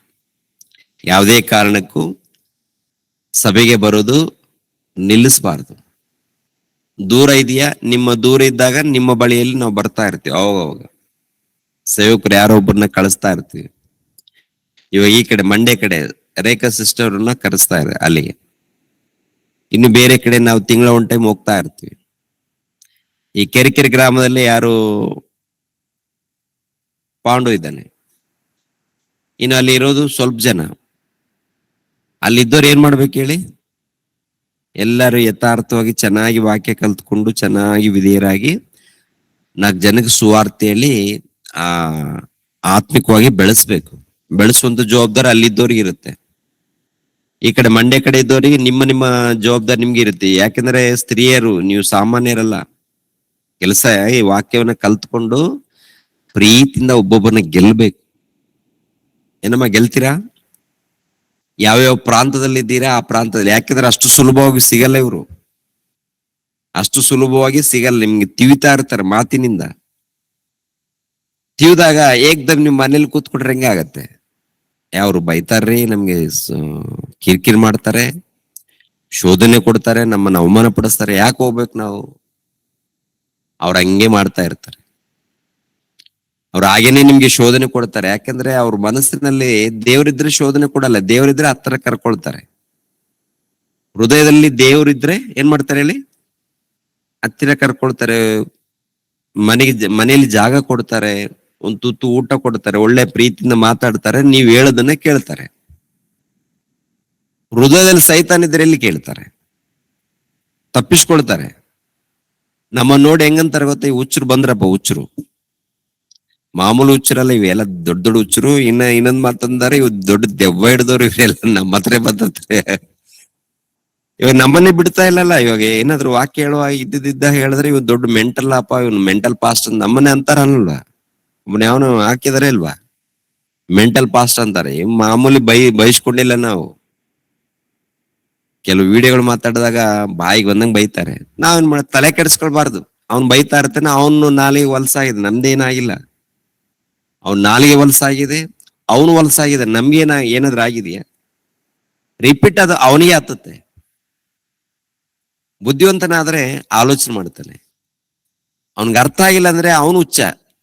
ನಾವು ದೇವರಲ್ಲೂ ಹುಚ್ಚರು, ನಿಜವಾಗ್ಲೂ ಏನಪ್ಪಾ ಅಂದ್ರೆ ಕ್ರಿಸ್ತನಲ್ಲೇ ನಾವೆಲ್ಲರೂ ಹುಚ್ಚರೆ. ಯಾಕಂದ್ರೆ ಆ ಪ್ರೀತಿ, ಆ ಒಂದು ಇದೆಯಲ್ಲ, ಅಂದ್ರೆ ಪೌಲನ್ ಹೇಳ್ತಾರಲ್ಲ, ನಾನು ಕ್ರಿಸ್ತನಲ್ಲಿ ಏನಾಗಿದ್ದೀನಿ ಅಂತ ಹೇಳಿದ್ರೆ ನಾವು ಹುಚ್ಚ. ಹೌದಪ್ಪ, ನಾನು ಏಸು ಕ್ರಿಸ್ತರಲ್ಲೇ ಇದ್ದೀನಿ, ನಾನು ಹುಚ್ಚನೆ. ಹುಚ್ಚ ಅಂದಾಗ ಇನ್ನೊಬ್ರು ಹುಚ್ಚ ಅಂದಾಗ ನಮ್ ಹೆಂಗಿರುತ್ತೆ ಹೇಳ, ಮೈಯೆಲ್ಲ ಬೆಂಕಿ ಬಿದ್ದಂಗ್ ಇರುತ್ತೆ ಇಲ್ಲ. ಹುಚ್ಚ ಅಂದ್ರೆ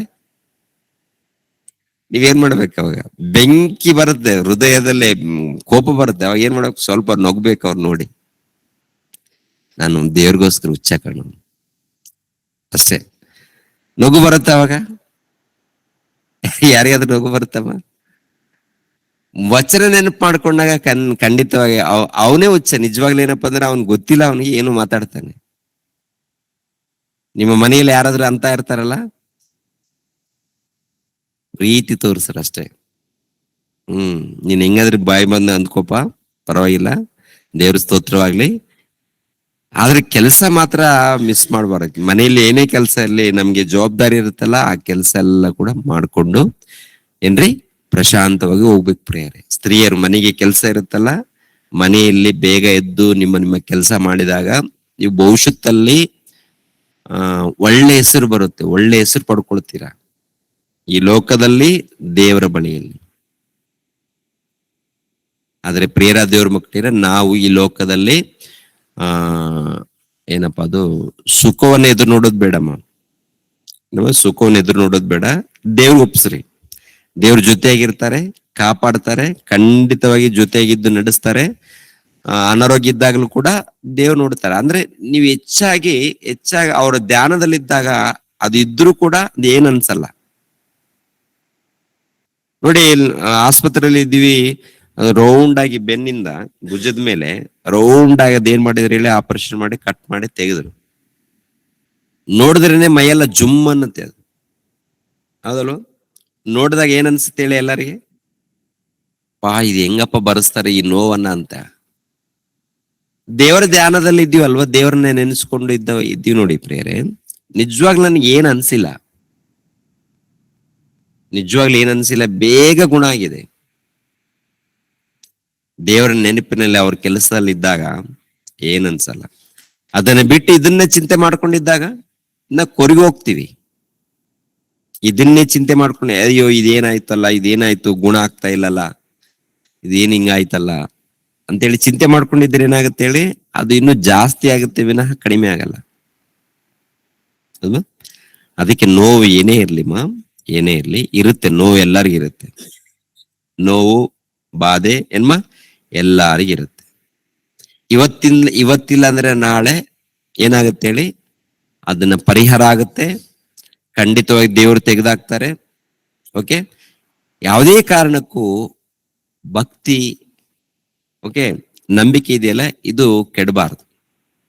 ಯಾವುದೇ ಕಾರಣಕ್ಕೂ ಭಕ್ತಿ ಅಭಿವೃದ್ಧಿ ಆಗ್ಬೇಕು, ನಂಬಿಕೆ ಅಭಿವೃದ್ಧಿ ಆಗ್ಬೇಕು. ಓಕೆ ಪ್ರೇರೆ, ಯಾವುದೇ ಕಾರಣಕ್ಕೂ ಅದು ಕೆಟ್ಟೋಗ್ಬಾರ್ದು, ಆತ್ಮಿಕವಾಗಿ ಬೆಳಿತಾನೆ ಇರ್ಬೇಕು. ಸುಖ ಇದ್ದಾಗ ನಾವು ಸಂತೋಷವಾಗಿರೋಣ, ದುಃಖ ಇದ್ದಾಗ ವಾಕ್ಯದ ಧ್ಯಾನದಲ್ಲಿ ಇರೋಣ. ಅದು ನಿಧಾನಕ್ಕೆ ಅವರು ದೇವರು ತೆಗಿತಾರ, ಬೇಗ ತೆಗಿಬಹುದು, ಇಲ್ಲ ಲೇಟ್ ಆಗಿ ತೆಗಿಬೋದು. ಅದು ಬಂದಾಗ ಒಂದೇ ನೀವು ನೆನ್ಪಿಟ್ಕೊಳ್ಳಿ, ಯಾವ್ದಾದ್ರು ಶೋಧನೆಗಳು ಕಷ್ಟಗಳು ಬಂದಾಗ ನಮ್ಗೆ ಪರಲೋಕದಲ್ಲಿ ಬಹಳ ಫಲ ಸಿಗುತ್ತೆ ಅನ್ನೋದನ್ನ ನೆನಪಲ್ಲಿಟ್ಕೊಳ್ಳಿ. ಅದೇ ರೀತಿಯಲ್ಲಿ ಪರೀಕ್ಷೆ ಬರೆದಿರ್ತೀರಲ್ಲ, ಪರೀಕ್ಷೆ ಬರೆದಂತವ್ರು ಭವಿಷ್ಯದಲ್ಲಿ ಏನಾಗ್ತೀವಿ ಹೇಳಿ? ಪರೀಕ್ಷೆ ಬರೆದವರೆಲ್ಲರೂ ಕೂಡ ಭವಿಷ್ಯದಲ್ಲಿ ಸೇವಕರಂದ್ರೆ ಇವಾಗ್ಲಿಂದಾನೇ ನಿಮ್ಗೆ ಟ್ರೈನಿಂಗ್, ಇವಾಗ್ಲಿಂದಾನೇ ನೀವು ನಿಮ್ಮ ಊರಲ್ಲಿ ಪ್ರೀತಿಯಿಂದ ಒಬ್ಬೊಬ್ಬರನ್ನ ಗೆಲ್ಬೇಕು. ಒಬ್ಬೊಬ್ಬರನ್ನ ಹೆಂಗ್ ಗೆಲ್ತೀರ ಹೇಳಿ ನೀವು? ಪ್ರೀತಿಯಿಂದ ಗೆಲ್ಲಕ್ಕ. ಅದು ದೇವ್ರ ವಾಕ್ಯದಿಂದನೇ ಸಾಧ್ಯ ಆಗತ್ತೆ. ದೇವರ ವಾಕ್ಯದಿಂದ ಗೆಲ್ಲೋದಕ್ಕಾಗತ್ತೆ. ಅದು ಯಾವ ರೀತಿ ಗೆಲ್ಲಬೇಕು ಇವ್ರನ್ನ ಅಂತೇಳಿ ನೀವು ಕಲಿಬೇಕು. ದುಡುಕಿ ಮಾತಾಡಬಾರದು, ಆವೇಶದಿಂದ ಮಾತಾಡಬಾರದು, ಬುದ್ಧಿವಂತಿಕೆಯಿಂದ ಮಾತಾಡಬೇಕು. ಅವನು ಕೇಳೋ ಸ್ಥಿತಿಯಲ್ಲಿ ಇಲ್ಲ ಅಂತಂದ್ರೆ ಬಿಟ್ಬಿಡ್ಬೇಕು, ಮತ್ತೊಂದ್ ಸಾರಿ ಟ್ರೈ ಮಾಡ್ಬೇಕು. ಇಲ್ಲೂ ಕೇಳಿಲ್ಲ ಅಂದ್ರೆ ಬಿಟ್ಬಿಡ್ಬೇಕು. ಕೇಳ್ತೀವಿ ಅಂದ್ರೆ ಮಾತ್ರ ನಾವು ಮಾತಾಡಬೇಕು. ಇಲ್ಲಾಂದ್ರೆ ಚಿಕ್ಕದ ಯಾವಾಗಾದ್ರೂ ಪ್ರಾರ್ಥನೆ ಇದ್ದಾಗ ಕರೆಸ್ಕೋಬೇಕು, ವಾಕ್ಯಗಳ ಅರ್ಥ ಆಗೋ ರೀತಿಯಲ್ಲಿ ಹೇಳಬೇಕು. ಆಮೇಲೆ ದೇವರ ಒಂದು ಸಭೆಯನ್ನ ಅಭಿವೃದ್ಧಿ ಮಾಡ್ಬೇಕು. ಮೊಟ್ಟ ಮೊದಲು ನಮ್ಮ ಕುಟುಂಬದಲ್ಲಿ ಇರ್ತಾರಲ್ಲ, ಯಾರು ಅಣ್ಣ ತಮ್ಮ ಅಕ್ಕ ತಂಗಿ ಯಾರೋ ಇರ್ತಾರಲ್ಲ, ಇವ್ರನ್ನ ಕಾಪಾಡಿಕೊಳ್ಳೋದಕ್ಕೆ ನಾವು ಪ್ರಯತ್ನ. ಇವೆಲ್ಲ ಏನಪ್ಪಾ ಅಂದ್ರೆ ಒಂದೇ ಇಕ್ಕಟ್ಟಾದ ದಾರಿ, ಬಾಗಲದು ಇಕ್ಕಟ್ಟಾದ ಏನದು ದಾರಿ. ಈ ಇಕ್ಕಟ್ಟಾದ ದಾರಿಯಲ್ಲಿ ಮನಸ್ಸಿಗೂ ಶರೀರಕ್ಕೂ ಒಂದು ರೀತಿಯಲ್ಲಿ ಶೋಧನೆ ಕಷ್ಟ ಇರುತ್ತೆ. ಅವಿದ್ದಾಗ ಅದ್ರ ಬಗ್ಗೆ ಚಿಂತೆನೇ ಮಾಡಬಾರ್ದು, ಅದ್ರ ಬಗ್ಗೆ ಚಿಂತೆನೇ ಇರಬಾರ್ದು, ಅದ್ರ ಬಗ್ಗೆ ಯಾವುದೇ ಕಾರಣಕ್ಕೂ ತಲೆ ಕೆಡಿಸ್ಕೊಳ್ಬಾರ್ದು. ಓಕೆ, ನಾವು ಭಕ್ತಿಯಿಂದ ನಾವು ಹೋಗ್ತಾನೆ ಇರ್ಬೇಕು, ಭಕ್ತಿಯಿಂದ ಹೋಗ್ತಾ ಇರ್ಬೇಕು. ಒಂದೇ ನಾವು ನಿತ್ಯ ಜೀವನ ಪಡಿಬೇಕು. ನಿತ್ಯ ಜೀವನ ಅಂದ್ರೆ ಪರಲೋಕದಲ್ಲಿ ಒಂದು ಉನ್ನತವಾದಂತ ಸ್ಥಳವನ್ನು ಕೊಡೋದಕ್ಕೇನೆ ಈ ಲೋಕದಲ್ಲಿ ಏನ್ರಿ ನಮಗೆ ಶೋಧನೆ ಕಷ್ಟಗಳು. ಈ ಲೋಕದಲ್ಲಿ ಒಂದು ಜೀವನ, ಈ ಲೋಕದಲ್ಲಿ ಇವಾಗ ನಾವು ಎಲ್ಲರೂ ಪರಿಶುದ್ಧರಾಗಿದ್ರೇನೆ ಪರಲೋಕವನ್ನು ಪಡ್ಕೊಳ್ತೀವಿ. ದೇವರ ಕೆಲಸದಲ್ಲಿ ಪರಿಶುದ್ಧರಾಗಿರ್ಬೇಕು, ದೇವರ ಕೆಲಸದಲ್ಲಿ ಇರ್ಬೇಕು, ಭಕ್ತಿಯಿಂದ ನಾವು ನಡಿಬೇಕು. ಅವಾಗ ನಮ್ಮನ್ನ ಸೇರಿಸ್ಕೊಳ್ತಾರೆ, ದೇವ್ರು ನಮ್ಮನ್ನ ಸೇರಿಸ್ಕೊಳ್ತಾರೆ. ಇಲ್ಲದೆ ಹೋದ್ರೆ ಬೇಡ ಅಂತಾನೆ, ಹೋಗಿ ನಿಮ್ಗೆ ಬೇರೆ ಸ್ಥಳ ಸಿದ್ಧವಾಗಿದೆ ಅಲ್ಲಿಗೆ ಹೋಗ್ಬಿಡಿ ಅಂತಾರೆ. ಅದಲ್ಮ ಅದಕ್ಕೆ ಅವ್ರು ನಮ್ಮನ್ನ ಸೇರಿಸ್ಕೊಳ್ಬೇಕಾದ್ರೆ ಪ್ರಿಯರೇ, ನಾವು ಯಥಾರ್ಥವಾಗಿ ಜೀವಿಸೋಣ, ಭಕ್ತಿಯಿಂದ ಜೀವಿಸೋಣ. ಈ ಲೋಕ ನೋಡುವಾಗ ವಿಶಾಲವಾದಂತ ಮಾರ್ಗ, ಅದು ನಾಶನಕ್ಕೆ ಹೋಗುವಂತ ಮಾರ್ಗ. ಆದ್ದರಿಂದ ಅದ್ರ ಬಗ್ಗೆ ಚಿಂತೆ ಬೇಡ ನಮ್ಗೆ. ನಾವು ಇರುವಂತ ದೇವರ ಮಾರ್ಗದಲ್ಲಿರೋಣ, ಸತ್ಯದ ಮಾರ್ಗದಲ್ಲಿರೋಣ. ಸ್ವಲ್ಪ ನಮ್ಗೆ ಇಕ್ಕಟ್ಟು ಅಂದ್ರೆ ಸ್ವಲ್ಪ ಕಷ್ಟ ಅನ್ಸುತ್ತೆ, ಓಕೆ, ಸ್ವಲ್ಪ ಕಷ್ಟ ಅನಿಸುತ್ತೆ, ಶೋಧನೆ ಅನ್ಸುತ್ತೆ, ಆದರೂ ಪರವಾಗಿಲ್ಲ. ಸತ್ಯದ ಮಾರ್ಗವನ್ನು ಆರಿಸ್ಕೊಂಡು ಈ ಮಾರ್ಗದಲ್ಲಿ ನಾವು ನಡೆಯೋಣ. ಒಳ್ಳೆ ಮಾರ್ಗ ಕೊಟ್ಟಿದ್ದಾರೆ. ಈ ಕರ್ನಾಟಕದಲ್ಲಿ ಈ ಸತ್ಯವಾದ ಜ್ಞಾನ ಎಲ್ಲರ ಬಳಿಯಲ್ಲಿ ಇಲ್ಲ, ಗೊತ್ತಾ? ಕೆಲವು ದೊಡ್ಡವರು ನೋಡ್ತಾರೆ, ವಾಕ್ಯಗಳು ನೋಡ್ತಾರೆ, ಇವ್ರು ಹೇಳಿದ್ದು ನಿಜ ಅಂತ ನಂಬ್ತಾರೆ. ಆದ್ರೆ ಏನು ವಿಶಾಲವಾದ ಮಾರ್ಗದಲ್ಲಿ ಇರುವುದರಿಂದ ಇದು ಅಷ್ಟು ಬೇಗ ಇದು ಇಷ್ಟ ಆಗಲ್ಲ. ಅವ್ರು ಇರೋದೇ ಮಾರ್ಗ, ಯಾವ ಮಾರ್ಗದಲ್ಲಿ ಇದ್ದಾರೆ ಹೇಳಿ? ವಿಶಾಲವಾದ ಮಾರ್ಗದಲ್ಲಿ ಇರುವುದರಿಂದ ಇದು ಇಷ್ಟ ಆಗಲ್ಲ ಕೆಲವರಿಗೆ. ನೋಡ್ತಾರೆ, ವಾಕ್ಯದ ಪ್ರಕಾರ ಇದು ಸರಿ ಅಂತ ಹೇಳ್ತಾರೆ. ಮನಸ್ಸು ಯಾಕೆ ಒಪ್ಪಲ್ಲ, ಮನಸ್ಸು ಯಾಕೆ ಒಪ್ಪದೆ ಬರಲ್ಲ ಅಂದ್ರೆ ಕಾರಣ ಇಷ್ಟೇ, ಅವರು ವಿಶಾಲವಾದ ಮಾರ್ಗದಲ್ಲಿದ್ದಾರೆ, ಆ ಮಾರ್ಗನೇ ಅವ್ರಿಗೆ ಇಷ್ಟ. ಆದ್ದರಿಂದ ಕಷ್ಟದ ಮಾರ್ಗದಲ್ಲಿ ಅವರು ಬರಲ್ಲ. ಅದಕ್ಕೆ ಗಮನಿಸಿರಿ, ಒಳ್ಳೆ ಮಾರ್ಗ ಕೊಟ್ಟಿದ್ದಾರೆ, ದೇವರು ಒಳ್ಳೆ ಮಾರ್ಗವನ್ನು ತೋರಿಸಿದ್ದಾರೆ. ವಾಕ್ಯಗಳಿದ್ದದ್ದು ಇದ್ದ ಹಾಗೆ ಹೇಳುವಂತ ಮಾರ್ಗ, ದೇವರ ಸಭೆ, ಯೇಸು ಕ್ರಿಸ್ತರ ಸಭೆ. ಈ ಸಭೆಯಲ್ಲಿ ನಾವು ಸೇರಿಸಲ್ಪಟ್ಟಿದ್ದೀವಿ. ಎಲ್ಲಿದ್ರು ಕೂಡ ನೀವು ದೇವರ ಸಭೆಯಲ್ಲಿ ಇದ್ದೀರಾ. ನಿಮ್ ಊರಲ್ಲಿದ್ರು ಇನ್ನೊಂದು ಕಡೆ ಇದ್ರು ಕೂಡ ಎಲ್ಲಿದ್ದೀರಾ ಹೇಳಿ? ಯೇಸು ಕ್ರಿಸ್ತರ ಸಭೆಯಲ್ಲಿ ನೀವು ಇದ್ದೀರಾ.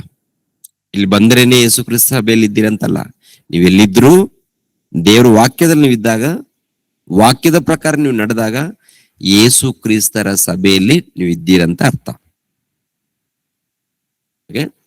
ಆ ಸಭೆಯಲ್ಲಿದ್ದಂತ ನಾವು ಭಕ್ತಿಯಿಂದ ನಡೆಯೋಣ, ಶ್ರದ್ಧೆಯಿಂದ ಜೀವಿಸೋಣ, ನಂಬಿಕೆಯಿಂದ ಜೀವಿಸೋಣ. ಓಕೆ, ನಮ್ಮ ನಮ್ಮ ನಮ್ಮ ಆತ್ಮಗಳನ್ನ ಕಾಪಾಡಿಕೊಳ್ಳೋಣ. ನಮ್ಮ ಮನೆಯಲ್ಲಿ ಯಾರಿದ್ದಾರೆ, ಅಣ್ಣ ತಮ್ಮ ಅಕ್ಕ ತಮ್ಮ ಯಾರಿದ್ದಾರೆ, ಅವರೆಲ್ಲರನ್ನು ಪ್ರೀತಿಯಿಂದ ಕಾಪಾಡಿಕೊಳ್ಳೋದಕ್ಕೆ ಪ್ರಯತ್ನ ಮಾಡೋಣ. ಆಮೇಲೆ ಹೊರಗಡೆ ಇದ್ದವರನ್ನ ಇವೆಲ್ಲ ನೋಡುವಾಗ ಒಂದೇ ಇಕ್ಕಟ್ಟಾದ ಮಾರ್ಗ ಇದು. ಇಕ್ಕಟ್ಟಾದ ಮಾರ್ಗವನ್ನ ಆರಿಸಿಕೊಂಡು ಆ ಮಾರ್ಗದಲ್ಲಿ ಹೋಗೋದಕ್ಕೆ ಪ್ರಯತ್ನ ಮಾಡೋಣ. ಓಕೆ ಪ್ರಿಯರೇ, ದೇವರು ನಿಮ್ಮನ್ನು ನನ್ನನ್ನು ಆಶೀರ್ವದಿಸಲಿ. ಎಲ್ಲರೂ ತಲೆಬಾಗಿಸಿರಿ, ಪ್ರಾರ್ಥನೆ ಮಾಡ್ಕೊಂಡು ಮುಗಿಸೋಣ. ನಮ್ಮನ್ನು ಬಹಳವಾಗಿ ಪ್ರೀತಿಸುವಂತ ನಮ್ಮ ತಂದೆಯಾದ ದೇವರೇ, ನಿಮಗೆ ಸ್ತೋತ್ರಗಳು. ಕೆಲವು ವಿಷಯಗಳನ್ನ ತಂದೆ ಮಾತನಾಡಿದ್ದೀವಿ. ಇರೋ ವಿಷಯಗಳನ್ನ ನಿಮ್ಮ ಮಕ್ಕಳೊಟ್ಟಿಗೆ ಮಾತನಾಡಿದ್ವಿ ತಂದೆ, ಸ್ತೋತ್ರಗಳು.